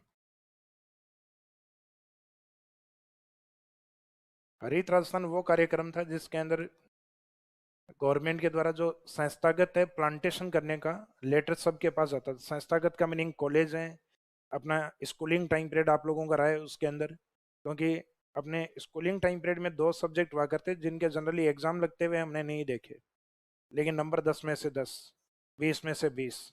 एक तो कंप्यूटर और एक पर्यावरण, एनवायरमेंट एजुकेशन। उसमें हमसे हो सकता है कि वो 1-2 क्वेश्चन पूछ लेते थे, पर्यावरण दिवस किस दिन मनाया जाता है बता, कि 5 जून को, ठीक है शाबाश, 10 में से 10। तो इसका मीनिंग है कि उन्होंने कहा कि इस सब्जेक्ट को आप भले ही जो प्रैक्टिकली तरीके से करवाना होता है इसको, वैसे तो यानी कोई भी साल के अंदर ऐसे कुछ प्रमुख दिवस हैं जो वानिकी से जुड़े हुए हैं, उस दिन बच्चे से पर्यावरण दिवस के टाइम तो छुट्टियां होती हैं अपनी, 5 जून, तो साल में किसी भी टाइम आप प्लांटेशन के लिए एक दिन रखें। तो गवर्नमेंट का आदेश यही था कि राजस्थान को हरा भरा बनाने के लिए सभी जो स्कूल्स वगैरह हैं उनको किसी भी एक विशेष दिन, जैसा कि संस्था उचित समझे, उस दिन प्लांटेशन के लिए लेके जाना, रिपोर्ट करनी है कि हमने प्लांटेशन का काम किया। प्लांट्स उनको मिल जाएंगे वन विभाग की तरफ से, फ्री ऑफ कॉस्ट मिलेंगे, तो बच्चों से पेड़ लगवाएं। तो जब ये कार्यक्रम चलता था तो न्यूज़पेपर में हर 10-15 दिन में रिकॉर्ड टूटा करते कि राजस्थान में आज स्कूली बच्चों ने 5 लाख पेड़ एक साथ लगाए। फिर बाद में आता था राजस्थान में स्कूली बच्चों ने आज 10 लाख पेड़ एक साथ लगाए। तो ये कार्यक्रम, इस कार्यक्रम की चपेट में आप में से हो सकता है कई इसके प्रभाव में आए हों 2009 से 2014 के बीच। स्कूल में नहीं लगवाए पेड़ आप लोगों से? कुछ से लगवाए, हो सकता है कुछ में नहीं चलाया हो कार्यक्रम, लेकिन जिनसे लगवाए स्कूल्स वालों ने, उन्होंने इस कार्यक्रम के तहत लगवाए, हरित राजस्थान के तहत। तो ये अच्छा कार्यक्रम है, इसमें ऐसा कोई टाइटल नहीं है। तो इसको चाहे बीजेपी गवर्नमेंट हो चाहे कांग्रेस गवर्नमेंट, दोनों में ये क्वेश्चन पूछा गया है कि हरित राजस्थान का समय क्या रहे 2009 से और 14, क्योंकि यहाँ पे 2013 में सरकार चेंज होती है अपने, और बीजेपी गवर्नमेंट आती है। बीजेपी गवर्नमेंट ने भी कार्यक्रम का नाम चेंज नहीं किया, क्योंकि इसमें अगर ऐसा कोई नाम होता, सोनिया गांधी जी तो जीवित हैं अभी, हालांकि जीवित होते हुए भी चलाए जा सकते हैं कार्यक्रम, जब निर्माण कार्य ही हो सकते हैं, मोदी स्टेडियम, तो कार्यक्रम भी चल ही सकते हैं। तो इस कार्यक्रम में गांधी जैसा कोई टाइटल नहीं था, यानी महात्मा गांधी, राजीव गांधी जी, या फिर इंदिरा गांधी जी। अगर ऐसा कोई नाम होता तो आने वाली गवर्नमेंट उसका तुरंत या तो अटलीकरण करती या दीनदयालीकरण करती, यानी नाम चेंज करके कोई ना कोई नया नाम रखते वो। तो इसका नाम ही हरित राजस्थान था, तो सरकार ने कोई चेंज नहीं किया। और इनको ये था 2014 में नेक्स्ट ईयर समाप्त होने वाला है, तो 13 में लास्ट में गवर्नमेंट आई, 14 में समाप्त हो गया। लेकिन जब भी कोई एक अच्छा कार्यक्रम समाप्त होता है तो आने वाली गवर्नमेंट के ऊपर भी एक दबाव रहता है कि उस जगह अपने को नया कार्यक्रम स्टार्ट करना है। तो फिर वसुंधरा राजे जी ने इसके स्थान पे एक 2015 में नया कार्यक्रम, तो ये चला था 14 तक। फिर 2015 में 15 अगस्त से 3 दिन पहले, तो 12 अगस्त 2015 यानी अगस्त 2015 में एक कार्यक्रम आया था। कार्यक्रम का नाम रखा था वन धन योजना। तो अपने राजस्थान में जन धन योजना भी है। तो गड़बड़ी इसमें यही होती है, वन की जगह कईयों को लगता है सही दिए, वन नहीं होके जन होना चाहिए। तो जन धन अलग है, अपने कार्ड आता है ना जन धन, ये वन धन है। तो वन धन का मुख्य उद्देश्य ये था कि जिन लोगों के घर फॉरेस्ट एरिया के निकट होते हैं, फॉरेस्ट एरिया कोई सेंचुरी भी हो सकता है, कोई नेशनल पार्क, राष्ट्रीय उद्यान, तो यहाँ निकटतम जो क्षेत्र फॉरेस्ट एरिया के या सेंचुरीज के निकटतम जो लोग रहते हैं, वो क्या करते हैं, मौका देखते हैं। जो भी पॉपुलेशन या जनसंख्या होती है, मौका देख के इन फॉरेस्ट एरिया से पेड़ काट लाते हैं या लकड़ी काट के ले आते हैं। तो इसमें कई बार इन लोगों के साथ दुर्घटनाएं भी हो जाती हैं।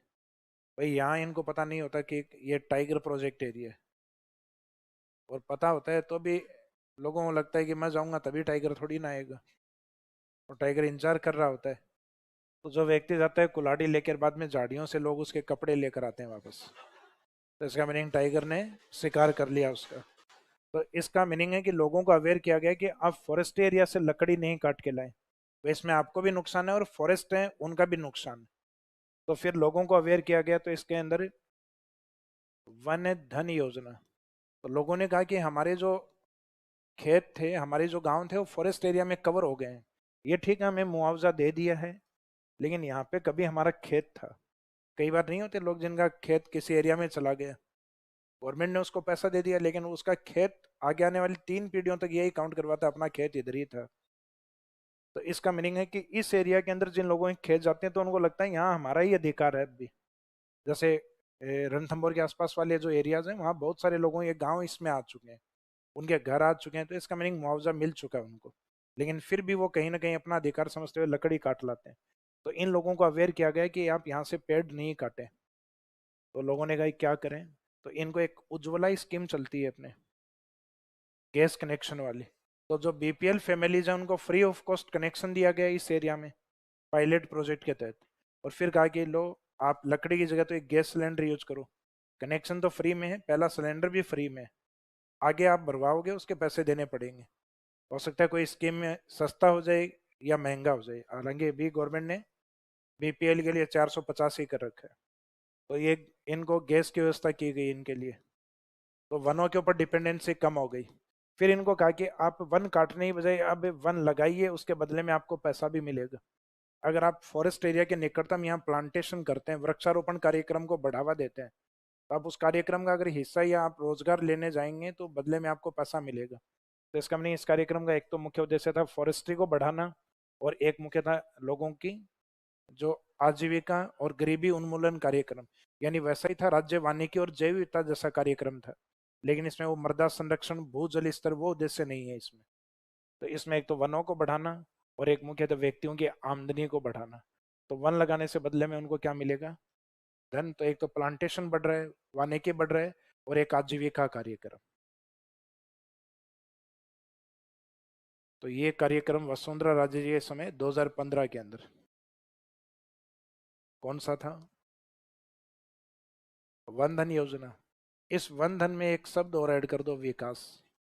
वन धन विकास योजना। अंबेडकर जयंती 14 अप्रैल 2018। जैसे वन धन योजना है, ये अपने स्टेट गवर्नमेंट के वसुंधरा राजे जी ने स्टार्ट किया था। इस वन धन में एक शब्द ऐड करना है, विकास। विकास में कितने शब्द हैं, 1 2 और 3 है ना इसमें, तो 3 ऐड कर लो। 2015 में 3 ऐड करोगे तो 2018 में। तो कार्यक्रम के नाम में विकास कर देना, तो विकास का इसमें टाइम पीरियड या ईयर आ जाएगा। तो वन धन योजना 2015 की, और वन धन विकास योजना कब की है, 18 की। सेंट्रल गवर्नमेंट ने स्टार्ट की थी। इस कार्यक्रम का मुख्य उद्देश्य ये था, वन धन विकास। तो इसका मीनिंग वनों के माध्यम से पैसे को बढ़ाना है, लेकिन इसमें यह था कि ट्राइबल एरिया के लिए थी, सिडवल ट्राइब्स के लिए। इसमें यह था कि जो वन क्षेत्रों में जो लोग रहते हैं और वो वन उत्पादों पे डिपेंड करते हैं, यानी जहाँ सिडवल ट्राइब्स रहते हैं, वो फॉरेस्ट जो प्रोडक्ट होते हैं उन पे डिपेंड करती है। तो गवर्नमेंट ने ये कहा कि आप जो फॉरेस्ट हैं, वन क्षेत्र हैं, उनसे इस प्रकार के उत्पाद बनाइए जो नॉन वुड प्रोडक्ट हो, क्योंकि आपने लकड़ी के उत्पाद बनाना स्टार्ट कर दिया तो एक दिन वन समाप्त हो जाएंगे। तो नॉन वुड प्रोडक्ट यानी पेड़ों के ऊपर कीट पालिए, लाख के पेड़ जिससे लाख प्राप्त होगा। पेड़ों पे आप सेरिकल्चर या सिल्क वॉर्म, रेशम के कीट पालिए जिससे रेशम प्राप्त होगा। या पेड़ है उनके तने या जो छाल होती है, उन छाल को काट के जो प्रोडक्ट बन सकते हैं उन प्रोडक्ट को बनाइए, जैसे कत्था है। तो ऐसे नॉन वुड प्रोडक्ट, ऐसा नहीं लकड़ी काट के उसे हैंडीक्राफ्ट का कोई सामान बना दिया आपने। हो सकता है आपको देख के ऐसे हजारों परिवार और मोटिवेट हो जाएं तो एक दिन वन समाप्त हो जाएंगे। तो इन्होंने कहा कि प्रोडक्ट आपका नॉन वुड प्रोडक्ट होना चाहिए, गैर लकड़ी उत्पाद होना चाहिए। तो गैर लकड़ी उत्पाद या गैर वन उत्पाद जो है, यानी होगा तो वन से प्राप्त, लेकिन उसमें लकड़ी का यूज नहीं होना चाहिए। तो उन उत्पाद को या प्रोडक्ट को गवर्नमेंट लेकर, और कुछ जो इंटरनेशनल या मल्टीनेशनल जो कंपनीज हैं उनको गवर्नमेंट बेचेगी, और जो आमदनी प्राप्त होगी वो ट्राइब्स में दी जाएगी। जैसे एयरपोर्ट वगैरह पे आप जाते हैं तो विभिन्न प्रकार के ऐसे ऑर्गेनिक प्रोडक्ट मिलते हैं, या फिर कुछ ऐसे आजकल तो शोरूम वगैरह इन पे भी आप जैसे देखते हो साबुन की बहुत सारी ब्रांड आती है, नाम ही नहीं सुना हुआ, प्राइस देखते हो 400 रुपए की, 400 रुपये, हमने तो हमाम, लक्स, डिटोल 50-60 रुपए से ऊपर नाम ही नहीं सुना। तो इसका मीनिंग जिनके नाम नहीं सुने लेकिन वो प्योर ऑर्गेनिक है, उनमें केमिकल लेस हैं लेकिन उनकी कीमत बहुत ज़्यादा है, तो वो ट्राइबल एरिया में बनी हुई होती हैं कई। तो इस प्रकार के उत्पादों को मुख्यतः एक ब्रांड का टाइटल देना और आदिवासियों को उसकी उचित कीमत उपलब्ध करवाना इस कार्यक्रम का मुख्य उद्देश्य था। तो इसका मीनिंग है, इसका उद्देश्य एक तो आदिवासियों के अर्थव्यवस्था को बढ़ाना, इसका मीनिंग है उनकी जो इकोनॉमी है उसको ग्रोथ करवाना ट्राइब्स की, और दूसरा मुख्य उद्देश्य था कि किस माध्यम से, नॉन वुड प्रोडक्ट्स के माध्यम से, यानी गैर लकड़ी उत्पादों के माध्यम से उनका आर्थिक विकास करना है। तो इस कार्यक्रम का उद्देश्य थोड़ा सा अलग है, जबकि इसका उद्देश्य अलग है। इसमें पेड़ों को बढ़ाना है और लोगों की आजीविका या जो पॉवर्टी रिडक्शन, गरीबी उन्मूलन कार्यक्रम। तो उसमें गरीबी जैसा कुछ नहीं है कि ट्राइब्स को आमदनी तो प्राप्त हो रही है लेकिन आमदनी को और ज्यादा बढ़ाना है, उसके लिए है धन का क्या करना है, विकास करना है, लेकिन वो सिर्फ ट्राइब्स के लिए। तो इसमें शायद सेंट्रल गवर्नमेंट लिखा हुआ भी होगा ब्रैकेट में। तो ये केंद्र सरकार का कार्यक्रम था, जबकि वन धन योजना राज्य सरकार की। फिर कोरोना वाला टाइम पीरियड आता है अपना 2020, और उसके तुरंत बाद में 2021। तो 2021 में, अगस्त 2021 में अशोक गहलोत जी के द्वारा एक कार्यक्रम जैसे उन्होंने पहले चलाया था 2009 से 2014 के अंदर, हरित राजस्थान, 2021 में कोरोना वाले टाइम पीरियड के अंदर घर घर औषधि योजना।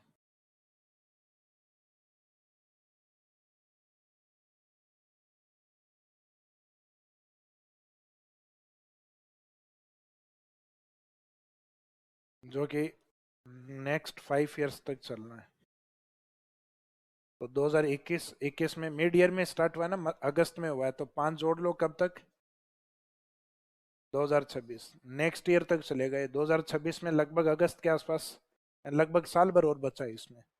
अभी इस कार्यक्रमों में इनका जो मुख्य उद्देश्य था, एक तो मेडिसिनल प्लांट लगाना, नाम से ही पता लग रहा है औषधि योजना है, तो औषधीय पादपों को बढ़ाना।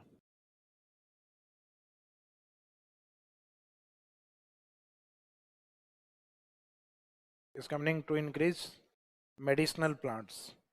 औषधीय पादप अगर लोगों के घरों में होंगे तो वो उनका यूज भी करेंगे। तो लोगों की इम्यूनिटी को बूस्ट करना, रोग प्रतिरोधक क्षमता को इंक्रीज करना या बढ़ाना है। तो इम्यूनिटी को बूस्ट करना भी इसका एक उद्देश्य था। इसके मुख्य दो उद्देश्य यही थे, एक तो इसके नाम से पता लग रहा है घर घर औषधि योजना, तो मेडिसिनल प्लांट्स बढ़ाना। दूसरा है रोग प्रतिरोधक क्षमता को बढ़ाना। जैसे कोरोना टाइम पीरियड था तो पड़ोसियों के घर से गिलोय भी नहीं छोड़ी थी लोगों ने। जो गिलोय एक नीम के पेड़ पे चढ़ती है ना, जिसको नीम गिलोय कहते हैं, हालांकि फायदेमंद तो नीम गिलोय होती है, लेकिन सामान्य गिलोय होती है वो भी फायदेमंद, क्योंकि नीम को हर घर में नहीं लगाया जा सकता। कारण क्योंकि कई लोग ये मल्टी स्टोरीज जो होते हैं ना, अपार्टमेंट में रहते हैं, तो अपार्टमेंट में आप गिलोय का प्लांट है वो तो चढ़ा सकते हो गमले के अंदर, बेल तो चढ़ा सकते हो गिलोय की, लेकिन नीम का पेड़ नहीं लगा सकते। तो इसमें जो 4 औषधीय पादप हैं वो ऐसे बताए गए हैं कि जो हर घर में पॉसिबल हो। इसका मीनिंग है जो अपने जनरली पॉट में डेवलप किया जा सके, बर्तन या गमलों में जिनको डेवलप किया जा सके, वो प्लांट है, जिसमें एक तो है तुलसी प्लांट, एक इसमें अश्वगंधा, एक है कालमेघ। नाम ही बड़े बड़े हैं, बाकी प्लांट छोटे हैं। नाम ही यूं लगता है जैसे कोई मेघ के आसपास तक जाता होगा। तो अश्वगंधा, कालमेघ और एक लास्ट में गिलोय। तो इसमें यह ध्यान रखना प्लांट छोटे हैं। अब इनमें से क्वेश्चन पूछा जाता है कि घर घर औषधि योजना में कौन सा पादप शामिल नहीं है? तुलसी, अश्वगंधा, कालमेघ और नीम। नीम शामिल नहीं है, सिर्फ गिलोय शामिल है इसमें। गिलोय और गिलोय जैसे 3 कैटेगरीज और हैं प्लांट की, टोटल कितने हैं? 4। गवर्नमेंट ने इसमें यह कहा कि हम अगले 5 साल में यानी 21 से और 26 तक आपको 2-2 प्लांट के पेड़ देंगे। यानी 4 प्लांट हैं, वेराइटी तो 4 है, लेकिन ये 2-2 के पेड़ में मिलेंगे आपको। तो कितने मिलेंगे एक बार में? 8। और ऐसा हम 3 बार रिवीजन करेंगे, 3 बार रिपीट करेंगे ऐसा। तो प्रति परिवार को 24 प्लांट दिए जाएंगे। हालांकि ऐसा इन्होंने कितनी बार किया ये तो नहीं है, लेकिन इन चीज़ों की तरफ ज़्यादा ध्यान नहीं देना है। अब ये पुरानी बातें हो गई हैं। कार्यक्रम कब स्टार्ट हुआ है वो ध्यान रखना है। अगस्त 2021 कितने साल के लिए था? 5 साल के लिए। मेन ऑब्जेक्टिव क्या था? तो एक तो नाम में लिखा हुआ है औषधीय योजना, तो औषधीय पादपों को बढ़ाना। और औषधीय पादप अगर होंगे तो धीरे धीरे रोग प्रतिरोधक क्षमता, यानी तुरंत आप हल्का सा फीवर हो तो बाद में आप जो पैरासीटामोल वगैरह वो टेबलेट नहीं लेके गिलोय को पानी के अंदर अगर उबाल के पी लेते हैं तो धीरे धीरे वो गुण उसके वही हैं जो पैरासीटामोल वाले जो काम आती है उसी तरीके से काम करती है ये भी। यानी धीरे धीरे 2-3 बार इसका काढ़ा पीने से और फीवर धीरे धीरे कम हो जाता है। लेकिन ऐसा जो जनरली जो व्यक्ति इन्हीं का ही यूज करता है, ये कारगर उन्हीं के ऊपर होती है। जैसे कई बार कहते हैं ना बीमारी साइकोलॉजी भी होती है कई बार इंसान की। भाई धीरे धीरे ये महसूस करता है मेरे सिर दुखने लग गया, आप जैसे आज फील करो, फिर कल भी सेम दुख नहीं रहा, फील करो सिर्फ, फिर नेक्स्ट डे भी आप यही फील करना, ओ सिर में कितना तेज दर्द हो रहा है। आपके 10वें दिन सच में सिर में दर्द होना स्टार्ट हो जाएगा, क्योंकि आप धीरे धीरे फील कर रहे हो उस चीज को, तो धीरे धीरे होना स्टार्ट हो जाएगा। वो कहते हैं ना कि किसी चीज को आप फील करते हो तो वो एहसास धीरे धीरे होता है आपको।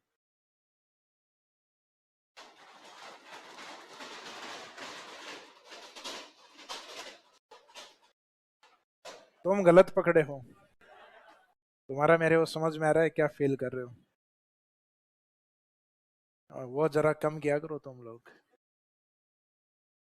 तो ये प्लांटेशन वाले कार्यक्रम हैं, इनको 2 पार्ट्स में डिवाइड करके पढ़ोगे जल्दी याद होंगे। एक तो 2000 से पहले वाले 3-4 कार्यक्रम है, एक तो मरुवानी की, एक ऑपरेशन खेजड़ी, एक अरावली वृक्षारोपण कार्यक्रम, एक state forestry action plan, forest को लेके राज्य में जो क्रियान्वयन योजना थी। इसके बाद में 2000 के बाद में state forestry and biodiversity programme. इसके बाद में इसी के दौरान हरित राजस्थान 2009 से 14 के बीच में।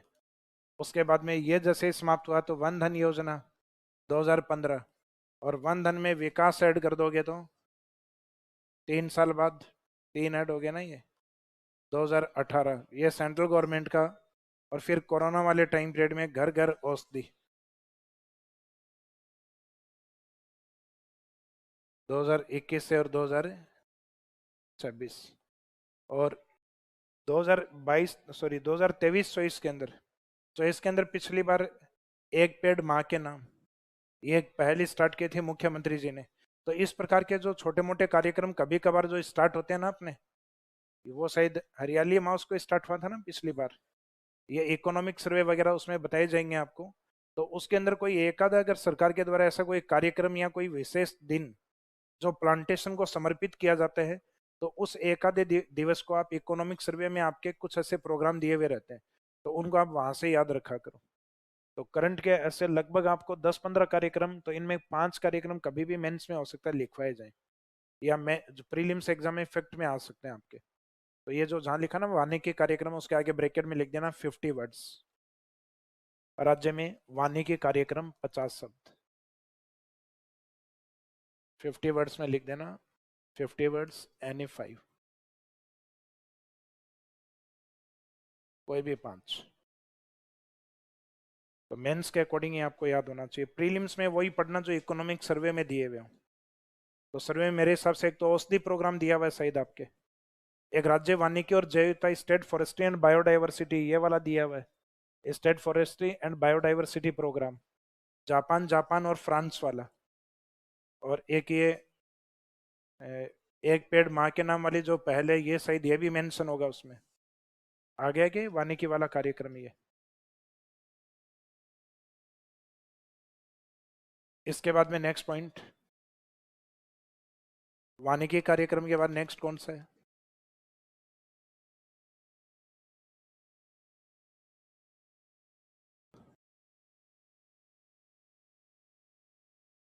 अवार्ड वाले में तो देखिए जो नाम है वो थोड़े से इंपॉर्टेंट है।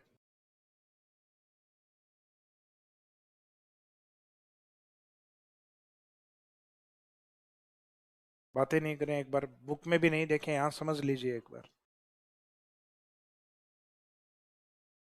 इसमें नाम कुछ इस तरीके के रखे हुए हैं जिसमें दो नाम तो आपके स्टेट के व्यक्तित्वों के नाम है, यानी राज्य के व्यक्ति रहे हैं उनका नाम है, और दोनों के दोनों जोधपुर से रहे हैं।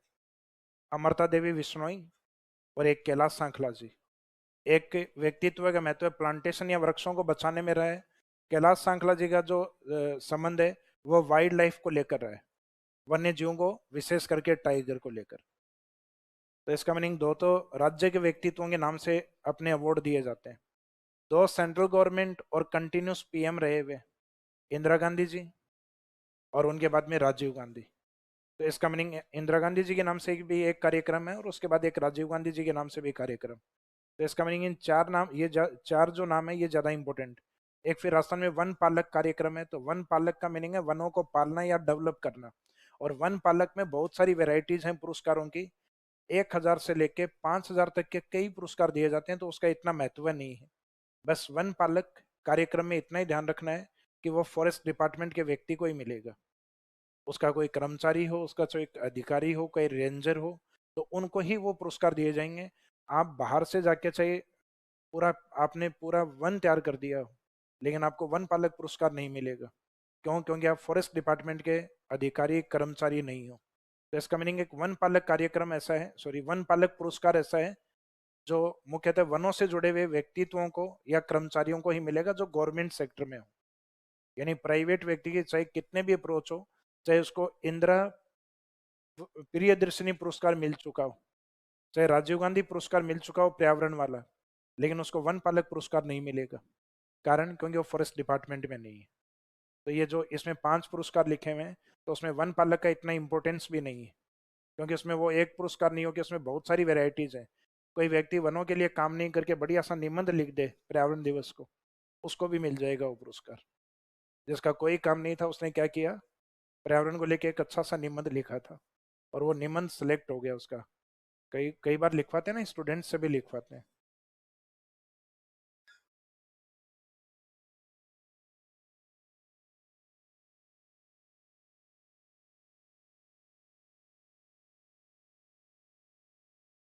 आदिवासी हेयर ऑयल श्री ऑर्गेनिक, आता है क्या कोई?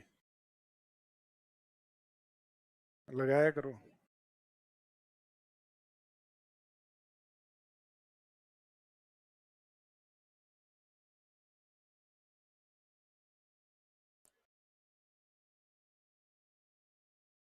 तो स्टेट वाले व्यक्तित्व में पहले अपन,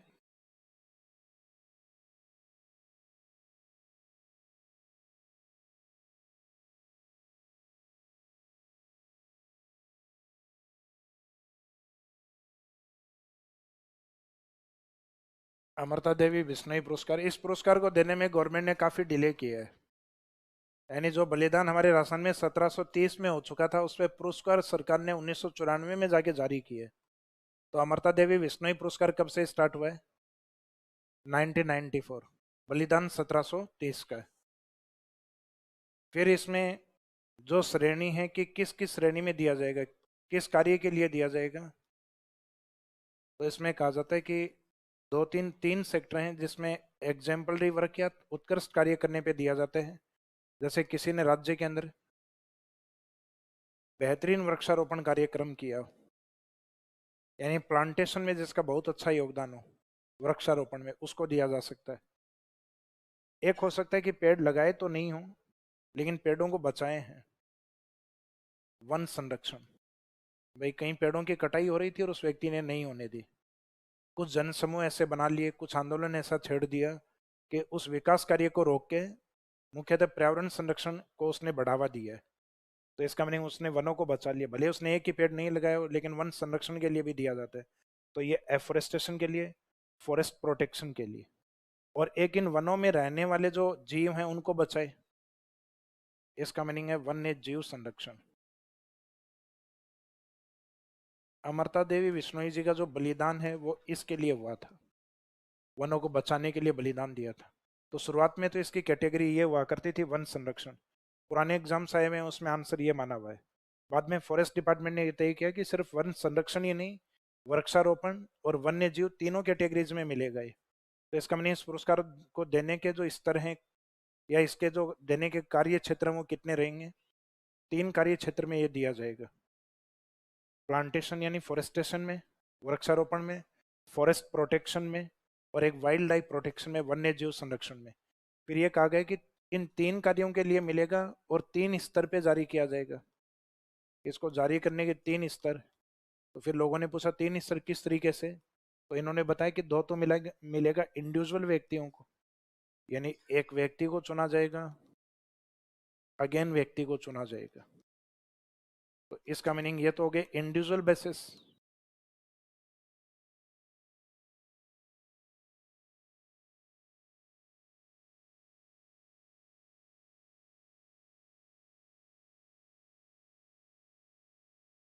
एक व्यक्ति उसको चुना गया है जिसने वन संरक्षण में योगदान किया है,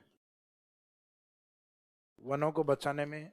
तो कहीं ना कहीं शायद वृक्षारोपण भी इन्होंने इसी में ही शामिल कर रखा है इसको, फॉरेस्ट प्रोटेक्शन वाले को।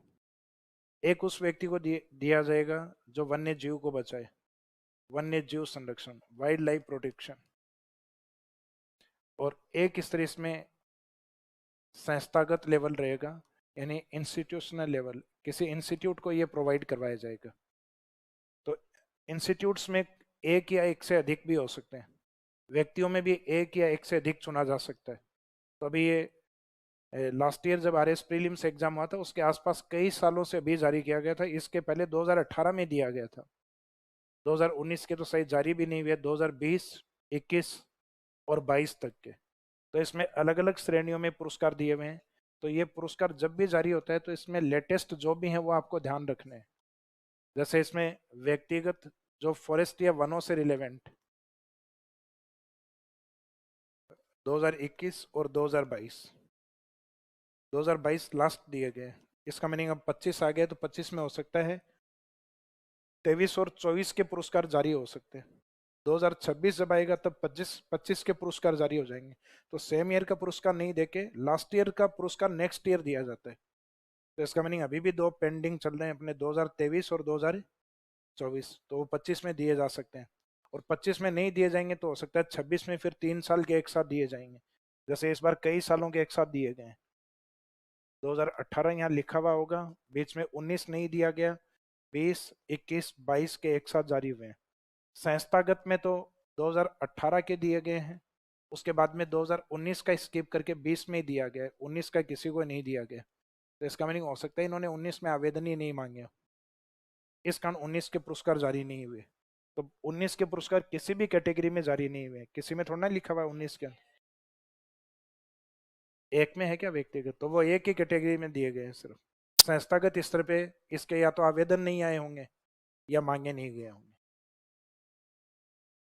मीनिंग ये है कि इसमें पुराने पुरस्कार याद नहीं करने आपको, सबसे लेटेस्ट वाले याद रखने हैं। तो अब लेटेस्ट अभी तक तो 21-22 है, आने वाले टाइम में 23 और 24 होगा। तो मेरे हिसाब से इन व्यक्तियों के नाम मत रटो आप अभी। जैसे यहाँ 2021-22 में एक तो शायद आपके अभिलाषा और एक बच्चू सिंह है, यहाँ पवन कुमार हैं क्या, पवन जैन है। और फिर वाइल्ड लाइफ को बचाने वाले व्यक्तियों में आपके पदम सिंह जी हैं एक में, यही है 2021 में। और फिर नेक्स्ट में मोहित और दिव्या, मोहित और दिव्य शर्मा, तो दिव्या शर्मा, मोहित शर्मा, तो शर्मा एंड शर्मा फैमिली। अब संबंध क्या है वो नहीं बताया गया है। भाई बहन हो सकते हैं, हस्बैंड वाइफ हो सकते हैं, हो सकता है कोई रिलेशन ना हो, पर्यावरणविद, पर्यावरण को संरक्षित करने वाले हो। और यहाँ पे 2020 का अच्छा 2020 का दिया गया, 18 में तो 3 संस्थान को मिला था, तो इस बार उदयपुर की किसी संस्थान को मिला है शायद। कौन सा है? वन संरक्षण और प्रबंधन समिति सत्ती की चोरी, वन सुरक्षा एवं प्रबंधन समिति या जो कमेटीज होते हैं उनको मिलते हैं। जैसे पहले भी मिला 2018 में, उस समय मिला था पाटिया उदयपुर को, तो ये पाटिया बैठने वाला नहीं, जगह का नाम है वहाँ।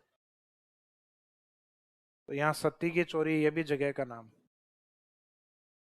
तो मेरे हिसाब से ये एक बार ये छोड़ देना, आप स्किप कर देना, नाम याद मत करना, क्योंकि अगर प्रीलिम्स एग्जाम तक कोई नए नाम नहीं, नए नाम आएंगे तो 100% करंट वाली बुक्स में होंगे, क्योंकि राज्य के पुरस्कारों में सबसे बड़े पुरस्कारों में से है, इसलिए होंगे। और अगर उस समय अपडेट नहीं होते तो फिर बाद में ये रट लेना, लास्ट के 2 साल 21 और 22 वाले रट लेना, और 23 और 24 आ गए हैं तो इनको स्किप कर देना, फिर बाद बाद वाले रट लीजिएगा। इसमें से जगह भी छोड़ी हुई है नीचे, थोड़ी बहुत है ना इसमें।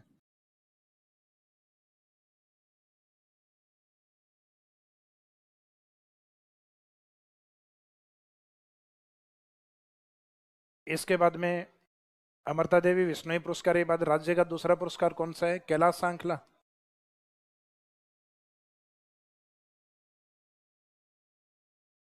कैलाश सांखला वन्य जीव संरक्षण पुरस्कार, क्योंकि इनका संबंध वन्य जीवों से रहा हुआ है, टाइगर से। लेकिन इसमें टाइगर को टारगेट नहीं किया गया, टाइगर को तो इन्होंने अपने जीवन में टारगेट किया था कि अपने को बाघों को बचाने के लिए राजस्थान में टाइगर प्रोजेक्ट को लेकर आना है।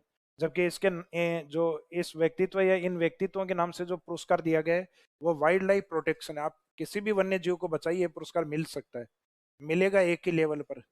अमृता देवी विश्नोई पुरस्कार की जगह 3 स्तर पे नहीं मिलेगा, या तो व्यक्ति को मिलेगा या संस्था को मिलेगा। राशि इसमें क्या है, अमृता देवी में तो व्यक्तिगत स्तर पे तो है 50-50 हज़ार रुपए, संस्था को डबल मिलता है 1 लाख रुपए। जबकि कैलाश सांकला पुरस्कार में चाहे व्यक्ति हो चाहे संस्था हो, दोनों को 50-50 मिलेगा। व्यक्ति है तो भी 50 हज़ार रुपये दिए जाएंगे, और किसी इंस्टीट्यूट को चुना गया तो भी 50 हज़ार ही मिलेंगे। जबकि इसमें संस्था के लिए डबल होता है। पहले तो कम थी राशि, 25-25 हज़ार, संस्था को 50 थे, फिर डबल कर दिया गया, तो 25 वाली तो हो गई 50-50, और 50 वाली हो गई 1 लाख। तो इसमें तो किस ऑब्जेक्टिव या उद्देश्य को लेकर दिया जाता है, तो वन्य जीव प्रोटेक्शन के लिए, वन्य जीव संरक्षण के लिए दिया जाता है। पुरस्कार की शुरुआत कब से हुई? 2010 से। राशि का प्रावधान जो है वो इंडिविजुअल या इंस्टीट्यूशनल, व्यक्ति या संस्था, दोनों पे सेम ही रहेगा, 50 हज़ार रुपये। अमाउंट लिखा हुआ है क्या इसमें? तो 50 हज़ार रुपये मिलेंगे। फिर जो केंद्र के व्यक्तित्व हैं उनके नाम से कुछ पुरस्कार हैं, जिसमें एक इंदिरा प्रियदर्शनी,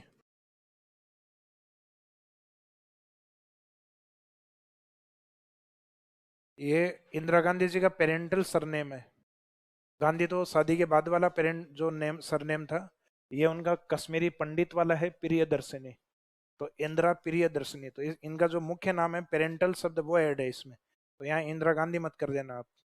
इंदिरा प्रियदर्शनी वर्क्स मित्र पुरस्कार।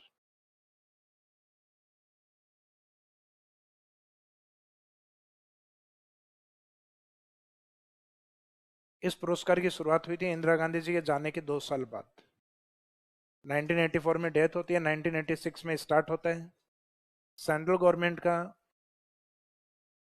जो पर्यावरण, वन एवं जलवायु मंत्रालय, उनके द्वारा ये दिया जाता है, जिनके द्वारा फॉरेस्ट रिपोर्ट जारी होती है। वन रिपोर्ट किसके द्वारा? बनाने वाला संस्थान तो अलग है, देहरादून। जारी करने वाला पर्यावरण वन और जलवायु मंत्रालय, ministry of environment forest and climate change. तो ये इस मंत्रालय द्वारा जारी होता है। दिया उस व्यक्ति को जाता है जो बंजर भूमि विकास के लिए अपना एग्जाम्पलरी, इसका मीनिंग है एक उत्कृष्ट उदाहरण, यानी बेस्ट एग्जाम्पलरी वर्क जिसका रहा हो, अपने आप में भारत के अंदर उदाहरण प्रस्तुत करने वाला काम जिस व्यक्ति का रहा हो, तो ये वेस्टलैंड डेवलपमेंट बंजर भूमि विकास के लिए दिया जाता है।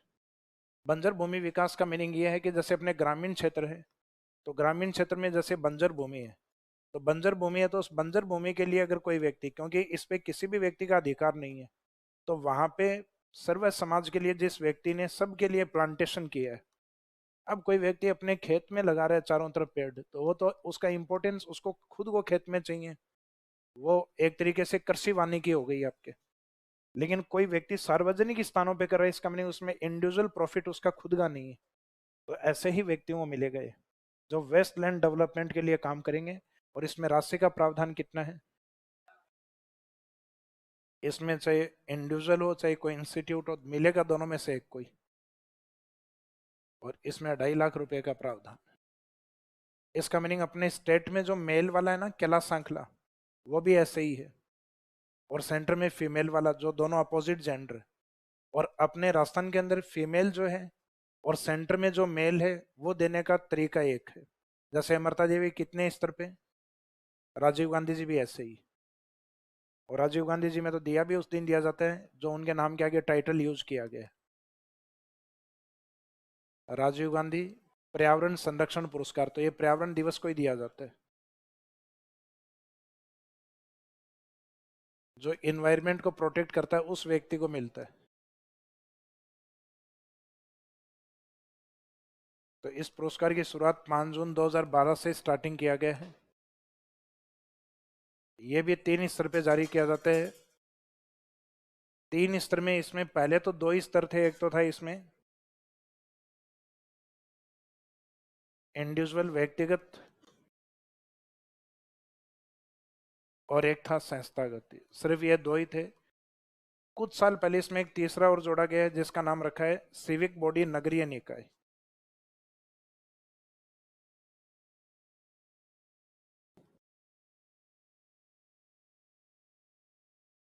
स्टेट पॉलिटी पढ़ चुके हो आप? तो नगरीय निकाय कौन कौन से होते हैं? अपेक्स बॉडी तो नगर निगम होती है, नगर परिषद और नगर पालिका, इन तीनों को मिला के सिविक बॉडीज नगरीय निकाय बोलते हैं। तो नगरीय निकाय में 3 काउंट होते हैं। तो उनमें से अगर किसी ने ये करी, अब नगरीय निकाय को क्यों मिलता है, ग्रामीण निकायों को क्यों नहीं मिलता? क्योंकि पर्यावरण प्रदूषित नगरों में ज्यादा होता है। तो इसका मीनिंग ये कार्य कोई नगर में अगर बेस्ट करेगा तो उसी को ही मिलेगा पुरस्कार। ग्रामीण क्षेत्र में तो वैसे ही इन्वायरमेंट है शहरी क्षेत्रों से काफी बेटर होता है।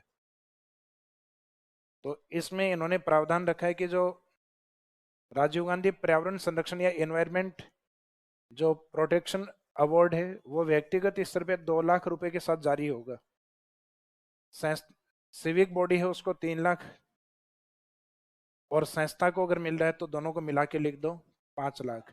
तो इसमें 2 और 3 कितने होते हैं? 5। इसमें सिर्फ पैसे ही नहीं मिलेंगे, चांदी का कमल भी भेंट किया जाएगा, यानी सिल्वर लोटस साथ में दिया जाएगा। तो यहाँ 2 लाख, बजा लो पहले, तो 2 लाख चांदी का कमल, 3 लाख चांदी का कमल। इंडिया में एक ऐसा पुरस्कार है जिसमें 10 लाख प्लस सोने का कमल, यानी चांदी का सोना बना देना और 5 का क्या बना लेना। और वह फिल्म क्षेत्र का सबसे बड़ा अवार्ड है, दादा साहब फाल्के पुरस्कार। तो दादा साहब फाल्के पुरस्कार में है 10 लाख रुपए और सोने का कमल। वहां गोल्ड गोल्ड लोटस दिया जाता है। जब सोना चांदी हो जाए और 10 लाख के 5 हो जाए तो मान लेना राजीव गांधी जी हो गए। और राजीव गांधी जी का डबल हो जाए, मैक्सिमम अमाउंट का डबल हो जाए और चांदी सोना बन जाए, तो मान लीजिएगा दादा साहब फाल्के बन गए फिर। तो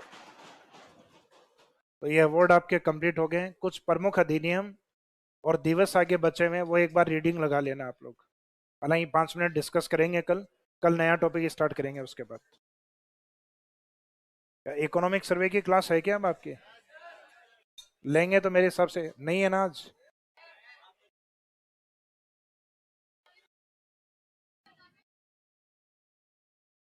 अच्छा, कितने, 7:15 से होगी या 7:30 से? 7:20 पे?